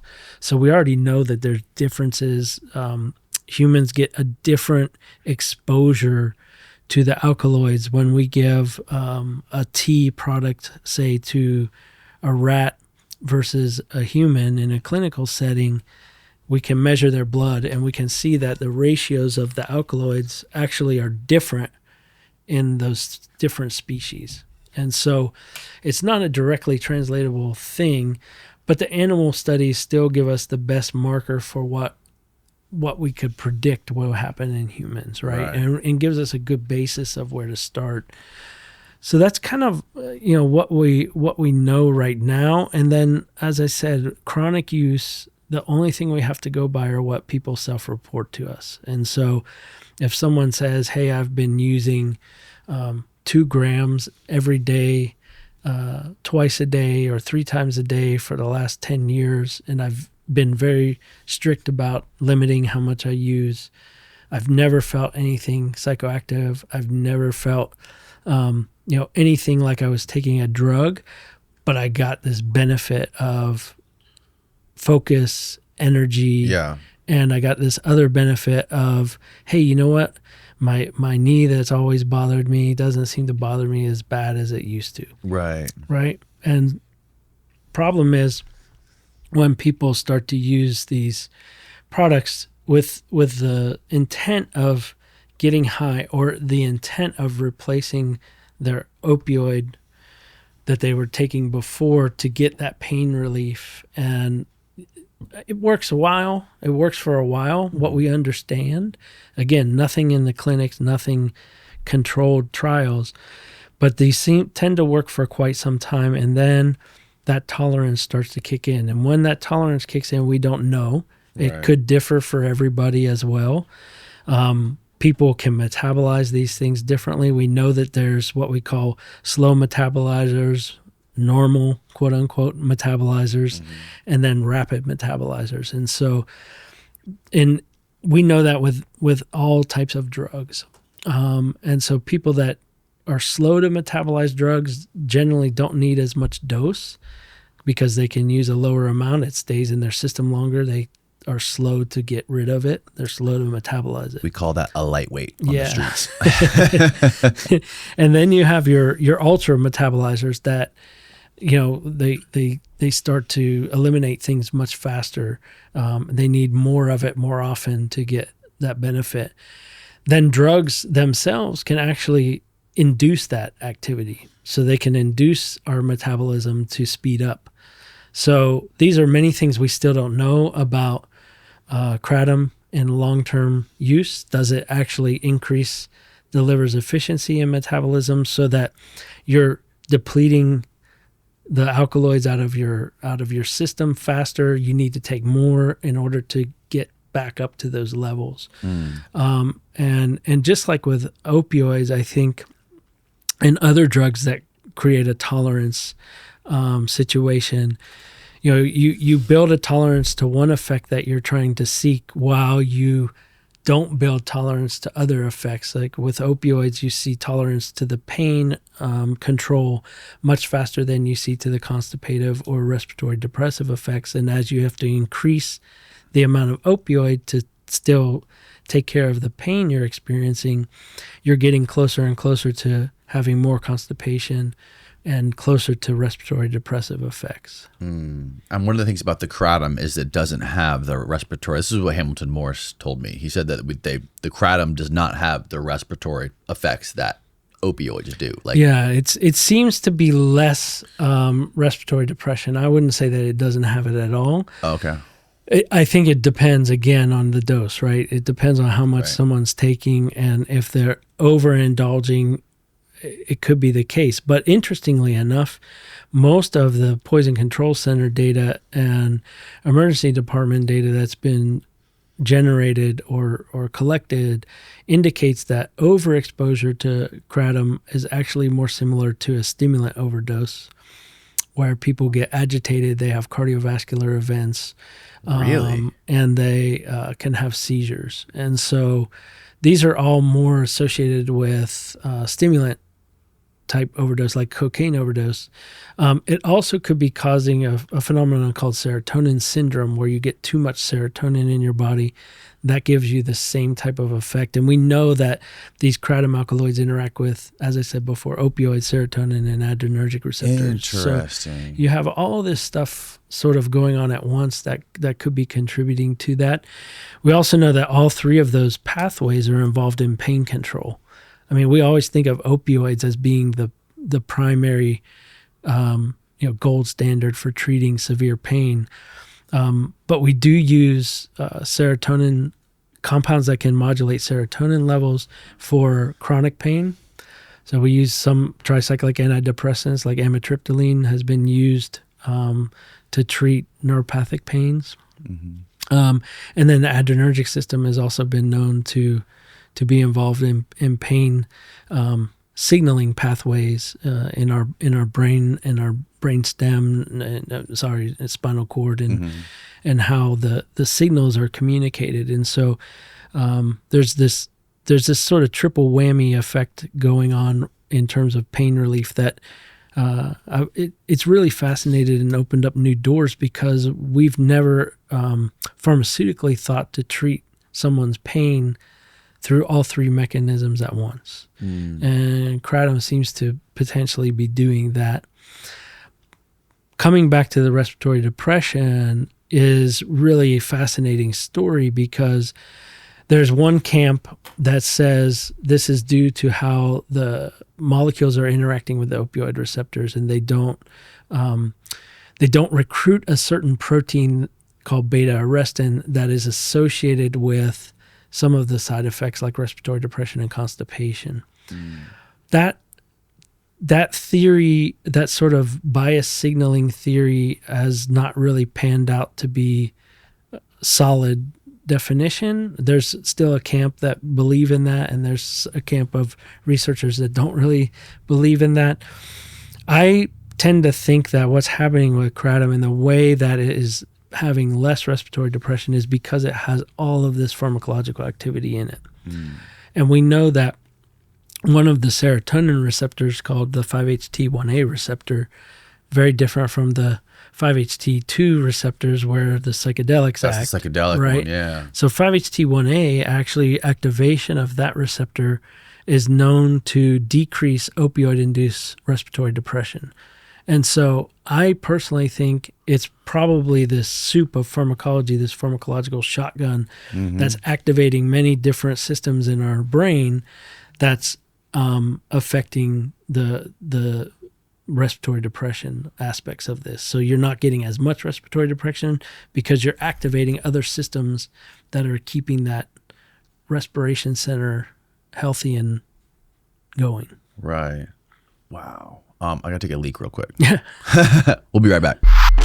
It's funny, I just did a emergency department at North Florida Hospital in Gainesville. I talked to the emergency department this morning about kratom and all the products.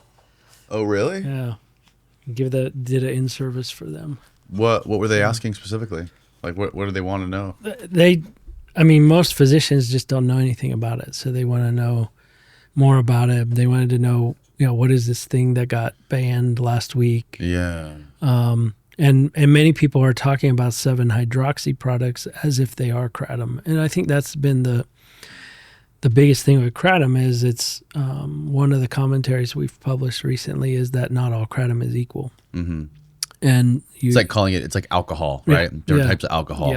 Yeah. It's you definitely have that whole spectrum there where you have, I always sort of talk about like even the seltzer, alcohol seltzers like White Claw or light beer is more closer related to something like the leaf that is got the alcohol in it, but not a lot, right? And the leaf has the alkaloids in it, but not a lot. Right.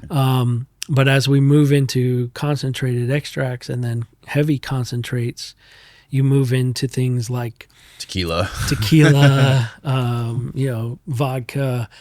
And then I like to say we move into the barrel strength spirits, the barrel strength whiskeys and things like that. And then with the 7-hydroxy product, it's almost like Everclear where you're drinking 95% alcohol. And we know there's And that's going to bypass the stimulant effect, right? Oh yeah, And go straight to the that 7-hydroxy is just pure opioid effect, and so that's what people are getting is that sort of equivalent. I had a woman email me after another podcast I did, and she said, "You've left out an entire population of users that you didn't report on," and I honestly didn't know it existed.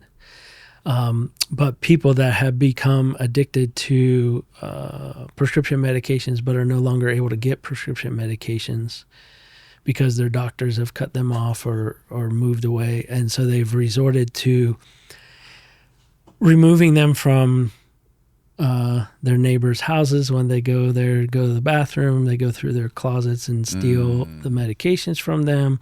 And then they obviously know that they have problems, but they can't get access to the prescription medications anymore. And they said these enhanced extract products or 7-OH products were perfect because now they could have it shipped right to their front door and get the benefit of those same drugs without having to worry about doctor shopping or going out and getting stealing essentially from their neighbors and friends. And so that's what really tipped me off into realizing that the 7-OH products are really not something that should be out in gas stations. They may have a legitimate place in medicine, and I want to be clear on that because if they do have, as does morphine. Yeah. I mean, but if 7-hydroxy has less respiratory depression than morphine, it might be a more beneficial painkiller because it could be a safer painkiller, but it has to be taken through the right steps with the FDA. It has to have medical supervision. It has to be really done the right way because we know the dangers of these types of medication and what their abuse liability is, how addictive they are. When you talk about kratom addiction, just to the leaf material, most people have reported, and even the scientific studies that have been done with humans show that it has a very low withdrawal rating. What they would call mild, which is where coffee is as well. The full spectrum leaf. Full spectrum leaf. And again, it's a caveat that these are being in low doses and short amount of time with people, right? Where they stop using it, they get a little irritated, they might get a headache. Yeah. Sounds very much like coffee withdrawal, right? It's what we call mild withdrawal on what they call this subjective opioid withdrawal scale, or SALS. It's a scale that goes from 0 to 30. 0 obviously would be no signs of any kind of addiction or dependency. So 0 to 10 is what we call mild. 11 to 20 is moderate. 21 to 30 is severe. Oh, wow. So 21 to 30 is where people that are on prescription opioids, if they go into withdrawal, they're in that high category. Which one? Where's alcohol land? That's an interesting question. I don't know because I heard alcohol is like one of the one things when you're withdrawing from it, you can actually die. It's bad, and type takes in a alcohol while. withdrawal, Steve. Yeah, it takes a while to withdraw from alcohol. It's not something that happens quickly. So you can be medically withdrawn from opioids. They do precipitated withdrawal with naloxone or Narcan. They'll inject it into you. You go through withdrawal within hours. People say it might be the worst feeling they've ever had, but they survive and they're fine. Medically, they're You'll fine always afterwards. survive that. Pretty much. Wow. Pretty much.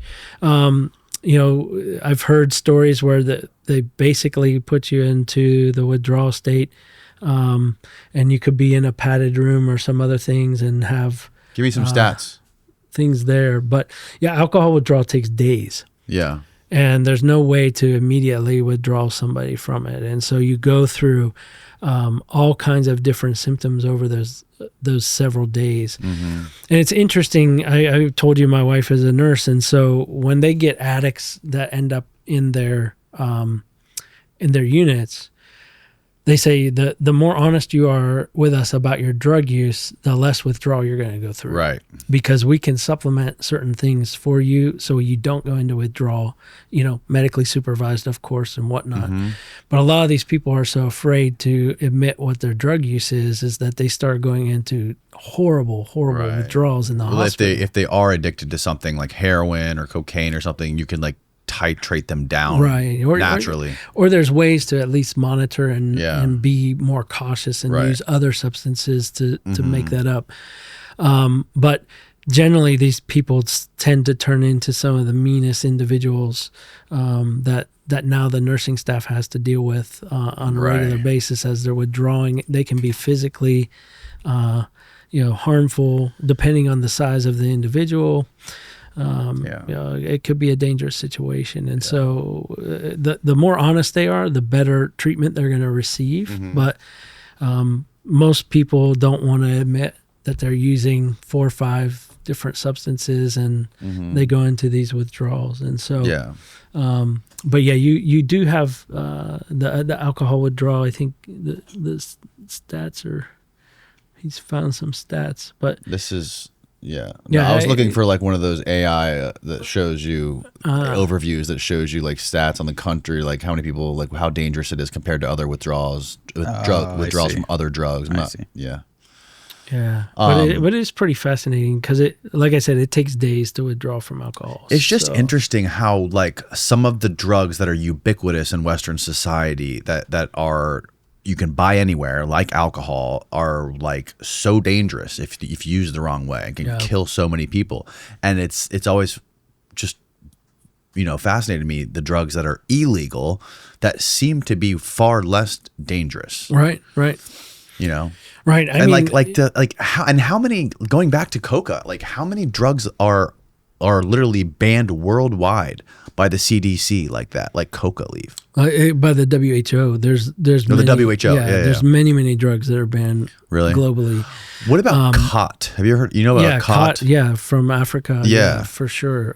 When I lived in Minnesota, when I lived in Minneapolis, there's a huge Somali population, and a lot of the taxi drivers were chewing khat. Is that illegal here? Yeah, it's illegal here as well. But certainly, it was something that they had used culturally. I think I read some crazy stat that in some of those countries in Africa, around Somalia, Ethiopia, like 90% of the population uses khat. So it's just a cultural thing that's done, just like probably 90% of our population uses coffee and tea or caffeinated beverages to say whatever. So, it's a cultural norm. Are they all dependent on it? Probably. Is most of America dependent on coffee? Yes. So the severity of this really depends, right? So there's 2 drugs that the withdrawal can actually kill you. Number 1 is alcohol, and number 2 is benzodiazepines. Right. Opioids rarely kill people. Stimulants don't kill people. Cannabis doesn't, and neither does nicotine. Seizure risk for alcohol is high, 5 to 15%. Seizure risk for benzos is also high.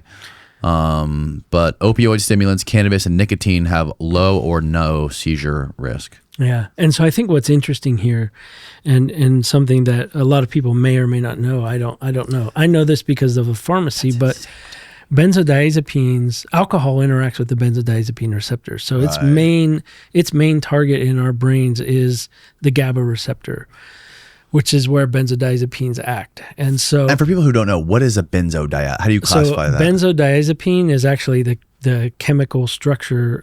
So benzo stands for benzene that's in it. Diaza is actually 2 nitrogens, and the pene indicates a 7-membered ring with at least 1 double bond in it. So to get technical, that's what a benzodiazepine actually means. What is a benzodiazepine? It's Ativan, it's Xanax, it's Valium. And how is that different from stuff like traditional opiates, like why am I blanking on all these morphine? Names? Yeah, morphine. Not like morphine or heroin or oxycodone. Oxycodone, right? So they interact with 2 completely different systems in our body. Okay. So GABA is the primary gamma aminobutyric acid, GABA, GABA, is the major neurotransmitter in our brain, period. Is also the main depressant neurotransmitter in our brain. So it slows things down. It's our sort of brake, if you will, in our minds. And so a lot of people use alcohol because alcohol interacts with that same receptor that GABA interacts with, and actually helps slow things down. It's a CNS depressant, or central nervous system depressant, alcohol, right? So alcohol is naturally putting on the brakes. It lowers your inhibitions, right? It allows you to be more socially lubricated and get out and do things until you hit the point where you pass out and it has done the full CNS depressant thing. Okay. Which is what benzodiazepines are also designed to do. Benzodiazepines like Valium treat anxiety. They help lower that anxious feeling. They make you more comfortable in certain situations. Xanax is the same class. Xanax, yeah. A lot of people have to use those to fly, get on an airplane. A lot of people just go to the bar before they go on the airplane. It's basically a similar, pharmacologically similar mechanism because benzodiazepines bind directly to that GABA receptor as well.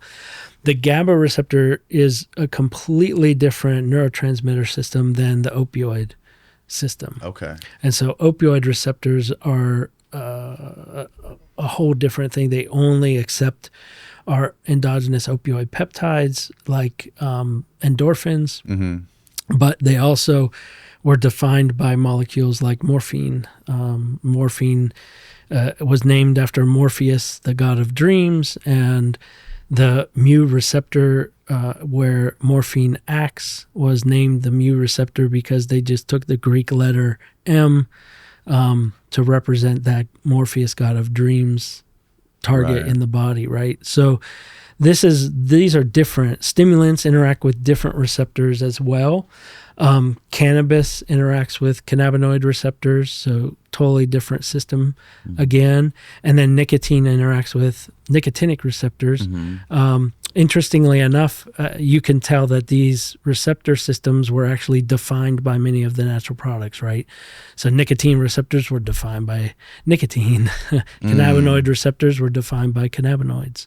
Opioid receptors were defined by the opioids that were originally isolated out of the poppy. It's just fascinating how withdrawal from benzos can kill you, but opioids can't. Yeah. So let's talk about what is withdrawal. Withdrawal is the absolute opposite effect that you get from the substance. So think about what we just talked about with benzodiazepines and alcohol, right? They're depressing everything. They're slowing everything down. So if we take that brake off and we just let the gas pedal go, the brain's going to be overexcited and can run into seizure activity. And is seizure the cause of death? Many times. Many times. Seizure or just a seizure is unregulated brain activity. And what can happen is our brain and our brainstem are really controlling all the other mechanisms in our body, right? They're making sure our heart is beating. They're making sure we blink our eyes. They're making sure we do all those things we never have to think about doing. Our body's doing it for us. Right. When you hijack the brain, you interfere with all of those systems. And so this is what can sometimes kill you. It's a high risk of seizure, but it's maybe not the seizure that kills you. It could be, some other effect from that brain dysregulation. So the things on here that are the most common are the most deadly. Well, I don't know if benzos are more common than nicotine or cannabis. I think cannabis and nicotine are probably far more common than the others. Yeah, and I think you have to realize that the stimulant includes caffeine, right? So caffeine in high amounts. Caffeine will actually cause you to be very anxious and paranoid. And so, you hear about people getting jitters from caffeine. That's usually when you're getting too much. So if you've ever experienced where you've drank too much coffee throughout the day, where you can start getting really sort of jumpy and, Yeah. and anxious. It actually causes anxiety to happen. So would meth and cocaine be considered stimulants in this? Yes. Okay. Yeah. And very low fatality rate for those two as well. Yeah. Methamphetamine is a little different because it can actually cause your body temperature to be super elevated, and you can die from meth overdose Right. because of that. You could come out and be fine as well, but that could really, when they had those old commercials, "This is your brain on drugs," and they fried an egg. That's kind of what is the analogy for what methamphetamine can do to your brain. Yeah, it always concerns me because I know so many people who have been prescribed things like Ritalin or Adderall since they've been little kids, like in middle school, essentially. Yeah. And I know people who have been taking that stuff since grade school and now are like fully formed adults in their 30s, late 40s, or early 40s, late 30s, that are like, some of them are like having children, and they're saying, okay, you got to stop your Adderall prescription now that you're pregnant, and bring this baby to term, and then you can start your prescription again. And they're like losing their minds because they've been on this stuff since they were in their teens, Right. and now it's the first time in their life they have to go cold turkey for 9 months. And it's just crazy to to see that, to see these people going through this I stuff. was always concerned about the pediatric patients taking things like Ritalin. I talked to physicians about it, and they're like, "Look, we take the kids to camp for a week. We make them stop for the whole week. They're fine. It's no big deal. There's no addiction issue or problems or withdrawal."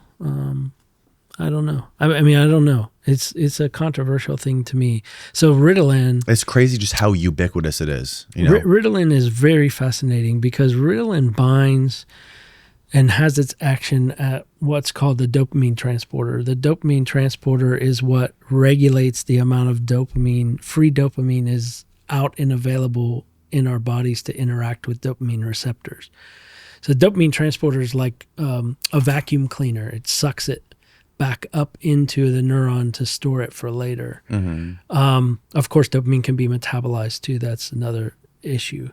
But what happens is Ritalin blocks the dopamine transporter from being able to reuptake dopamine into the neuron. So it leaves a higher level of dopamine available to interact with dopamine receptors, which then gives that sort of stimulant effect and makes you more alert and focused. Yeah.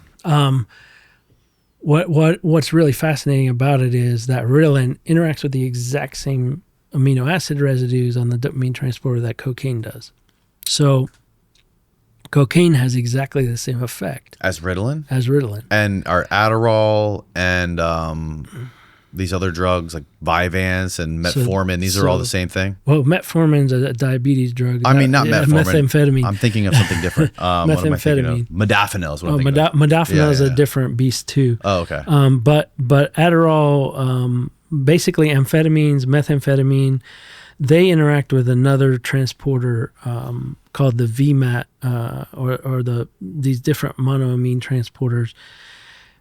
They're interesting molecules. Methamphetamine particularly interesting because it actually causes, not only does it block reuptake, but it causes stored dopamine to be released. So it forces dopamine out and it blocks it from coming up. So methamphetamine is much more addictive, causes much more free dopamine to be available in the brain than does cocaine even. Wow. So they measured studies that this was work done by the National Institute on Drug Abuse. Actually, the current director, I believe, Nora Volkow, she's a brain imager. And they looked at the most pleasurable experience that you can have as a human is an orgasm. That's the most rewarding experience. It's built that way so that we ensure we have population going forward, right? And that causes a 200% relative release of dopamine. So it doubles your dopamine levels that you normally have, right? So interestingly enough, cocaine, opioids do the same thing. But about that 200% level. Really? Yeah. So people that end up getting hooked to some of these other substances is because it's elevating that dopamine, that pleasure molecule in your brain. And that's why you get that euphoria. That's why you get that feeling. Methamphetamine does it to a level of 600 times, 600%. So What about crack? crack is in the same ballpark as cocaine. Now, the reason that Ritalin and cocaine are very different, you do hear about Ritalin abuse, right? Mm-hmm. You do hear about people using it the wrong way, not so much to get high, but people use it off label for party drugs and other things, not to get the euphoric effect they would get with a cocaine. So I always explain this, and I use the same analogy for something like buprenorphine, which we use for opioid use disorder treatment, versus heroin. They both interact with the opioid receptor in the same location in the body. But one is a Ferrari, and one is a beat-up old Volkswagen Beetle from the 70s that can still get you from A to B, right? But it's not going to be as sexy and as quick. Something like heroin or cocaine, they are constructed to get into the brain so fast. And this is a hallmark of a abuse substance, a really highly abused substance, is that it's absorbed quickly into the body, it gets into the brain extremely fast, and it goes out extremely fast. So it hits really hard, gives you this boom explosion of a rocket ship or a firework, and it's over quick. Whereas something like methylphenidate, Ritalin, or buprenorphine is that old car that's just barely getting there. It gets there, it gets into the brain, it stays in there for a while. It doesn't pack a punch, and then it comes out. Right. So it's what we call pharmacokinetics. It's what our body actually does to these substances, how our body actually manages these substances, and it's totally dependent on the chemical structure and features of the drug itself. So it helps your body maintain more of a balance internally, like a more of an endogenous balance compared to the drug that's in your body versus cocaine. It's like in, out, and it kind of like leaves you. Yeah, our bodies want to get rid of anything foreign that gets into them. Right. And so we do that as quickly as we can through drug metabolism. Our bodies, our livers chew up everything and spit it out, but a lot of your organs can metabolize. And so drugs that get into the brain really fast also get into the liver really fast. And so they can be chewed up and eliminated really quickly as well. But they've done their sort of damage, right? They get in the brain so fast that they hit it so hard, and then they're gone. And then that's the other aspect of this is like, oh, I got to have more. Methamphetamine's different because the highs from methamphetamine can last for 24 hours or more from a single dose. So it gets into the brain fast as well. But as I mentioned, it dumps out dopamine, and then it blocks it, leaves it there. It just has a more devastating effect overall on our brain chemistry. And what is the difference with this modafinil stuff? I've heard a lot. I've heard a lot about it. I know that fighter pilots take it. Modafinil. Actually, the very first case report that we ever published with Kratom was someone that was taking modafinil and had a seizure. Oh wow! So they weren't prescribed modafinil. Their spouse was. Modafinil is used as a treatment for sleep disorders. It's used for narcoleptics, so it gives you that alertness, that awakeness, hence why fighter pilots could use it. Methamphetamine was a spoil of World War II. It was a German chemist Pervitin concoction that actually a lot of the kamikaze pilots in Japan took this stuff to be able to fly all night and have the bravery and courage or craziness to use their planes and themselves as weapons, right? The Russians are taking it right now in the Russia-Ukraine war. I wouldn't doubt it for a second. So this is something that is a well-known fact. Captagon, I think is what they're calling it. Wow. But so modafinil interesting molecule. The trade name, the brand name when it came out is called Provigil. Yes. Stands that's for what it was. provigilance, right? It makes you more vigilant, increases your vigilance. It interacts with different systems in our body. One of those systems is called a orexin system, or also called hypocretin system. And there's a lot of knowledge that we don't have about that system and how it really works and what's going on. But we do know that in patients that have narcolepsy, they have far less of these orexin type activities in their brain. So if you give them something like Provigil or Modafinil, you can actually restore some of that and then cause that balance to be there, so they're not just falling asleep at the table literally as we're sitting here talking. So it's a completely different chemical makeup than stuff like Adderall or Ritalin. Correct. Interesting. And again, targeting a totally different system than any of the things that we've been talking about. Would it be safer than those other ones? Well, I mean, we have an approved drug on the market, so it's a couple of approved drugs on the market. So it seems to be safe in those populations that need to be using it. If they, I don't know. There's been a lot of investigations looking at modafinil for treatment of just kind of drugs of abuse as well. There's been a lot of failed studies. They thought it might be really beneficial for methamphetamine or cocaine treatment. Didn't seem to pan out. Again, something that looked really interesting and promising in animals and didn't really pan out in humans. So Right. So what do you have on the horizon as far as like studies that you're planning on working on, other than the DMT one, which is going to be interesting to see? So the DMT one is underway, and we're pretty excited. We've been working on isolating and purifying the enzyme right now, and that's going pretty well.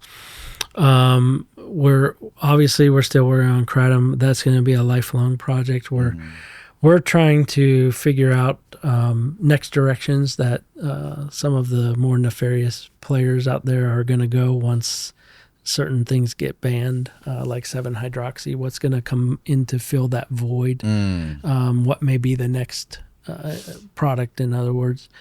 We've been working on a lot of that. As I said, we've got coca leaf in the horizon, really literally on the horizon, that we're just waiting for the shipment to come, and really start investigating a lot of things with that. But one of the main areas that we're interested in with coca leaf is a replacement for Ritalin. For Ritalin? Oh, so interesting. ADHD, really increasing focus, increasing your mental acuity, awareness, and so that's something we're really interested in looking at there. Now, what sort of hurdles would you guys have to leap to get this to replace Ritalin? Would it be an alternative to it? It would always be an alternative, right? Right. And it would have to, and it's going to be a really difficult thing to do. Yeah. How do you get a pharmaceutical company to patent coca leaf? They're not, right? So you have to come up with some sort of unique formulation like Coca-Cola did. Right. Or some, I would imagine they would way. lobby against it. Yeah. I'm not surprised by anything anymore. But I think some of the ideas, just like what we've done with Kratom, is once we've isolated the alkaloids and we understand the pharmacology of that alkaloid, you can't patent that alkaloid. It belongs to nature. But we can use that alkaloid to really inspire us to create something synthetically that might mimic its effects, right? So what have we learned from this plant? What has it taught us? How can we use those teachings to help us make something better, safer, hopefully more effective as well, for human use? That could be patented. That could be of interest to pharmaceutical companies. That's kind of what we do as medicinal chemists. We take that inspiration from nature, but in my mind, we have to understand everything that nature's trying to teach us. What is this plant telling us? What is it gifting to us? And what do we need to receive from that? And how do we need to then process it and make it into something different?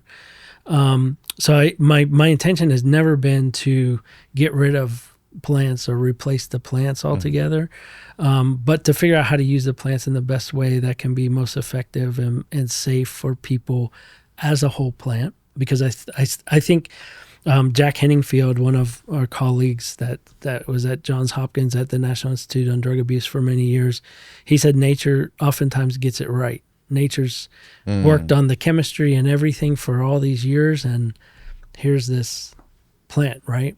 Yeah. That seems to be okay. Coca leaf's a great example. Doesn't have addiction properties with the coca leaf itself, but sure enough, you pull out cocaine, you've got it. Right. Kratom, maybe a little bit closer to having more addictive properties than something like coca leaf, but very mild as long as it's used in moderation. Right. Those are some of the things. And then the most recent thing that we've embarked on is actually looking at kanna. And I don't know if you're familiar with kanna. It's from South Africa, Kanna. It's another plant that's used traditionally by Bushmen and hunters. They would ingest this to get more energy, to also increase stamina, decrease thirst and hunger, to be able to go out and hunt in South Africa on long hunting excursions. Oh, wow. And it's really got a fascinating history around it. It sounds almost like a mixture of coca leaf and kratom, and that's kind of where we got interested in this sort of intersection of many shared benefits. And so I have a student working on that project now. We've got some of the plant extracts in the lab, and we're sort of very early in the development of that project. We're just isolating some of the alkaloids from it, characterizing those alkaloids. A lot of that work's already been done by others, but we are. Is this stuff legal in the U.S.? Yes, and you can buy this on Amazon actually. Kanna. Yeah. And it's a very similar effect to coca leaf and kratom. In terms of focus and energy, right? So okay, add this to my grocery list. So it's Galedium tortoiseum is the actual plant's name. Are there any products that do they make any like special like drinks or anything?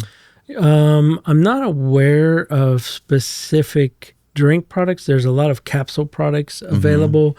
Leaf products, what are shown there, they're a little bit harder to find. Even though it says you can buy them, usually when you go there, they're out of stock or they don't have it.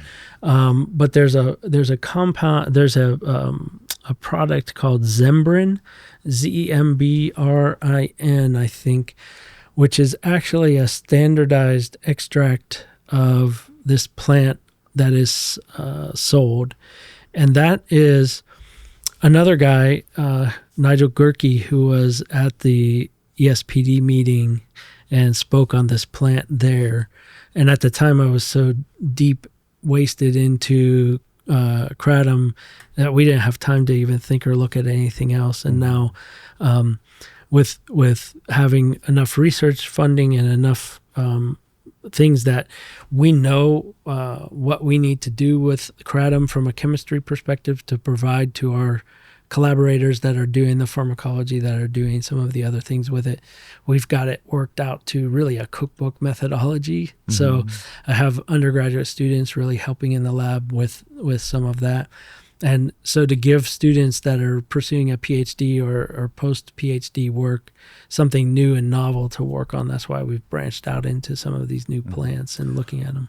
What do you think is going to be like the future of kratom? Do you think there's any chance that it gets classified as a illicit substance, or what do you think, based on your research and other research, is going to happen? Yeah, I think the research is going to determine the outcomes. I mean, it's not up to us to schedule things or recommend things as scientists. It's just to produce the data that supports those regulators making a decision, right? And so what we've seen up to this point in time, and the reason that they've decided to take action on the 7-hydroxy compounds, is because that definitely shows a high abuse potential by all the methodology that the FDA wants to have used to show abuse potential.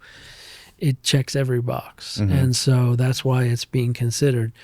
Kratom leaf material itself does not check all the boxes. And so it's could be potentially habit forming, of course, but it's not as high abuse potential as there. And so the FDA clearly, when they announced the intention to put 7-hydroxymitragynine in Schedule 1, said this is not about the leaf kratom. We're not interested in going after that. We'll leave that alone.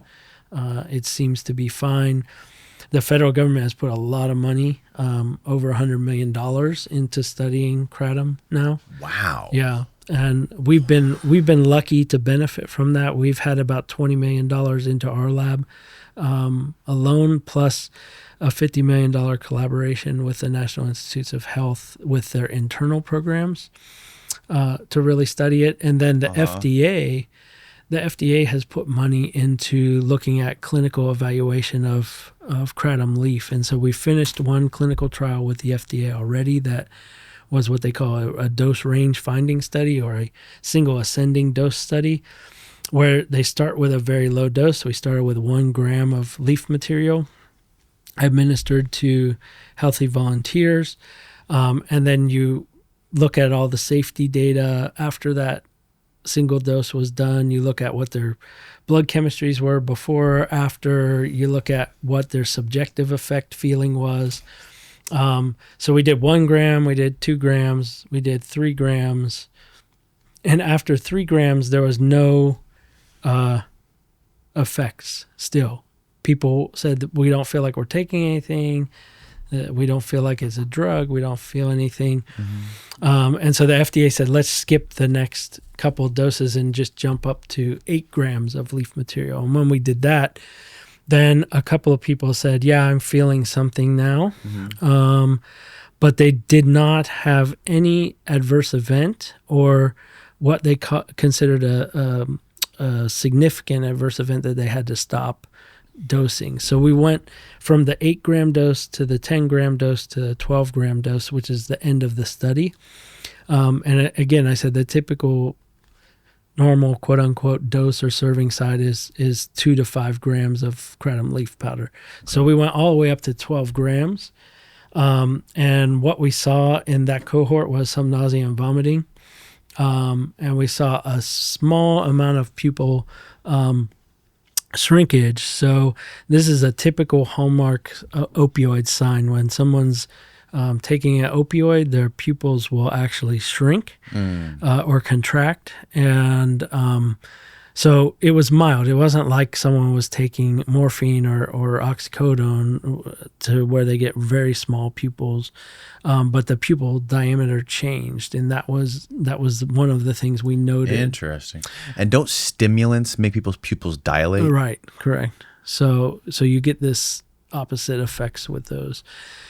So what that did, the FDA actually ended up showing that kratom leaf, all the way up to 12 grams in a single consumption, was generally well tolerated, right? Which I think surprised. No clinically significant event happened. That's wild. So that would include death, of course. Yeah. But I think it surprised the FDA as well. Nobody's ever died from kratom?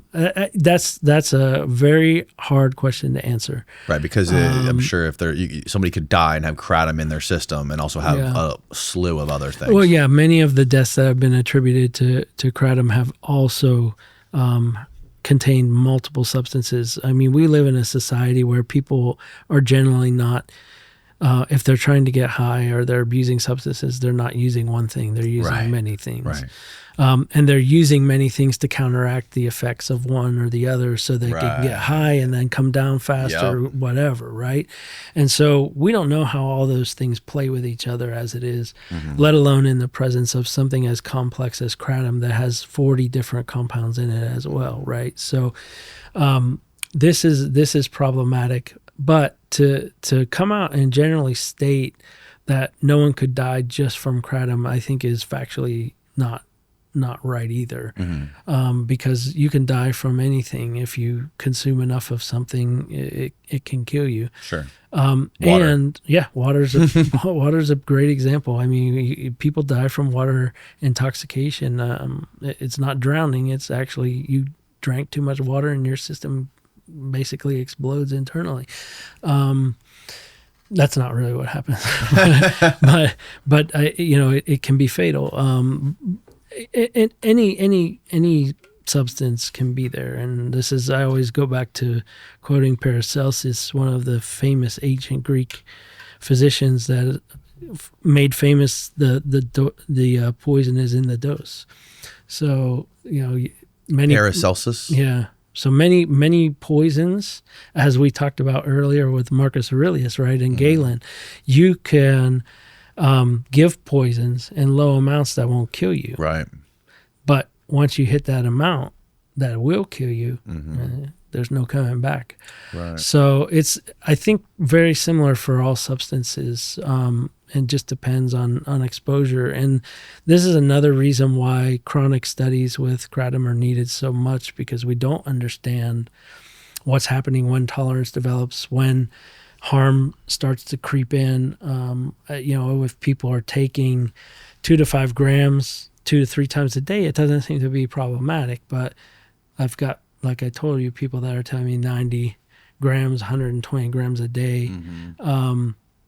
That could potentially be, getting them closer to a bad situation.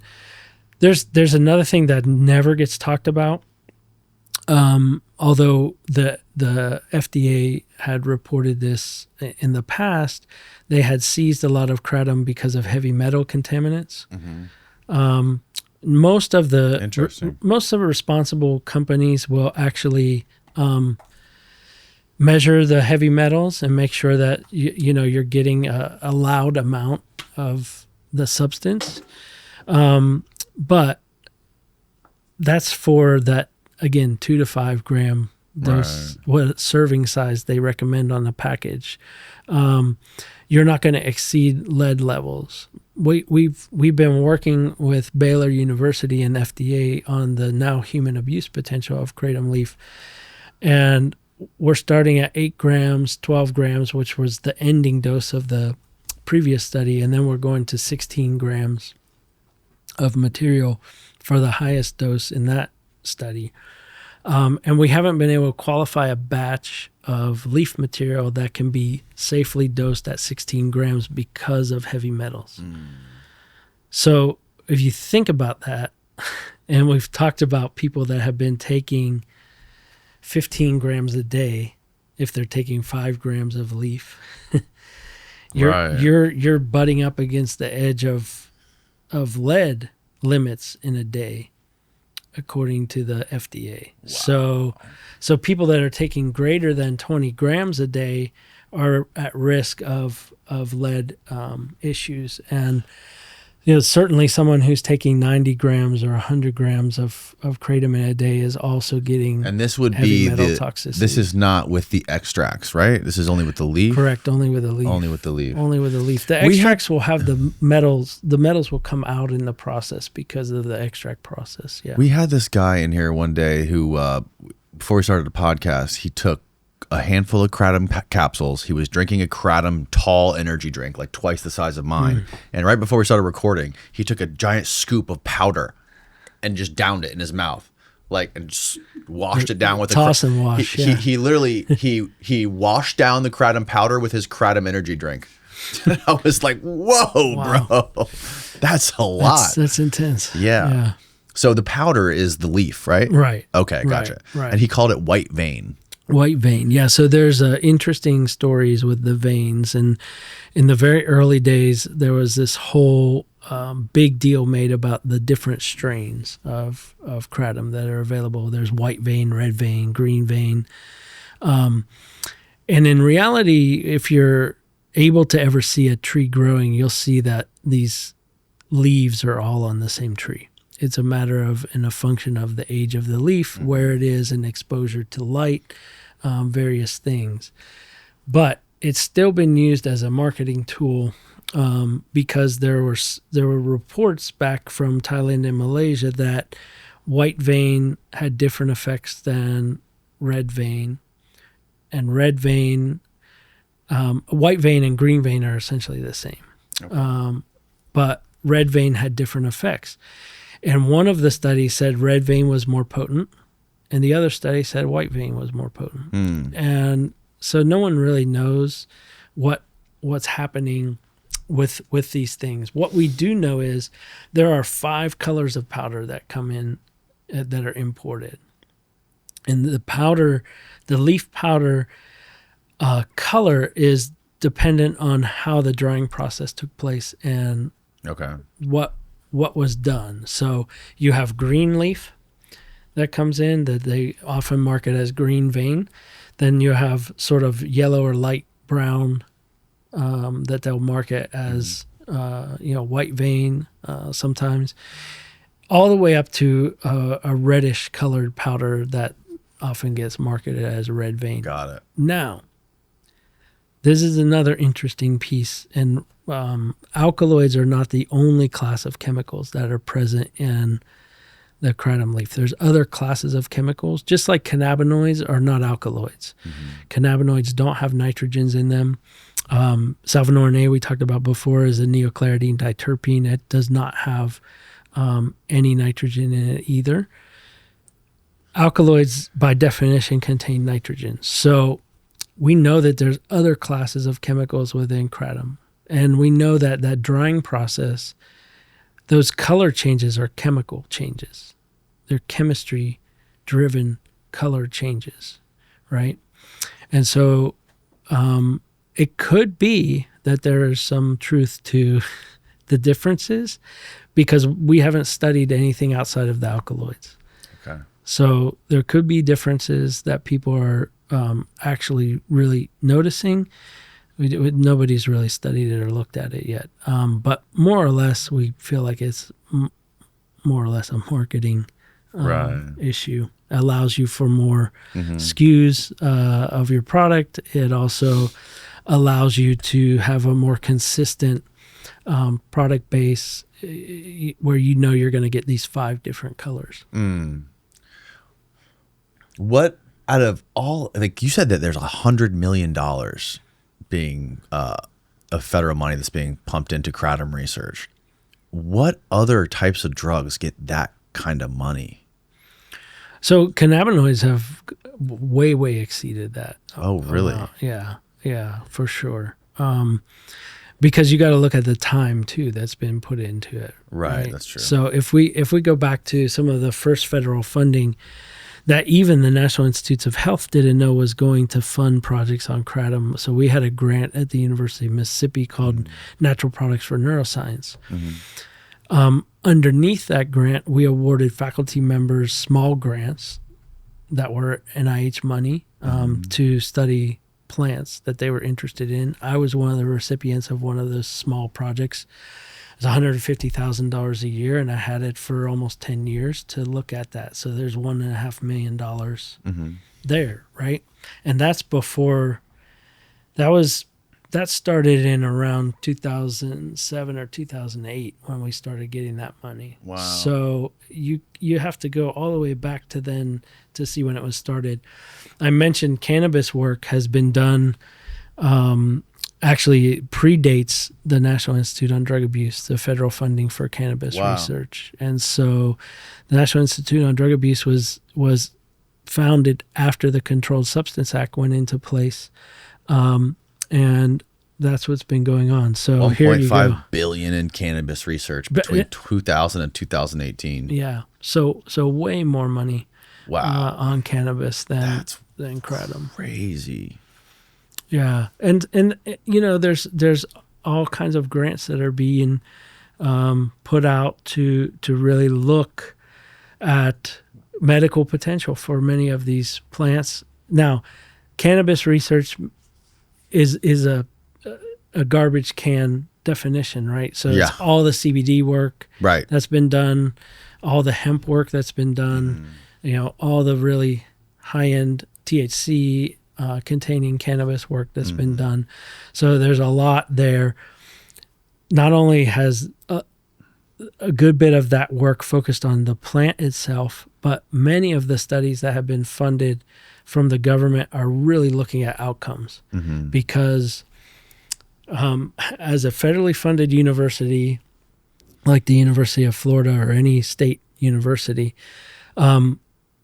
cannabis is still Schedule I at the federal level. So we risk losing federal funding if we bring cannabis from a dispensary onto campus to study or do research with. We can't do it. Wow. So all of the material that comes, plant material that's been used in studies is what had been grown at the University of Mississippi. That's the only federal supply for researchers.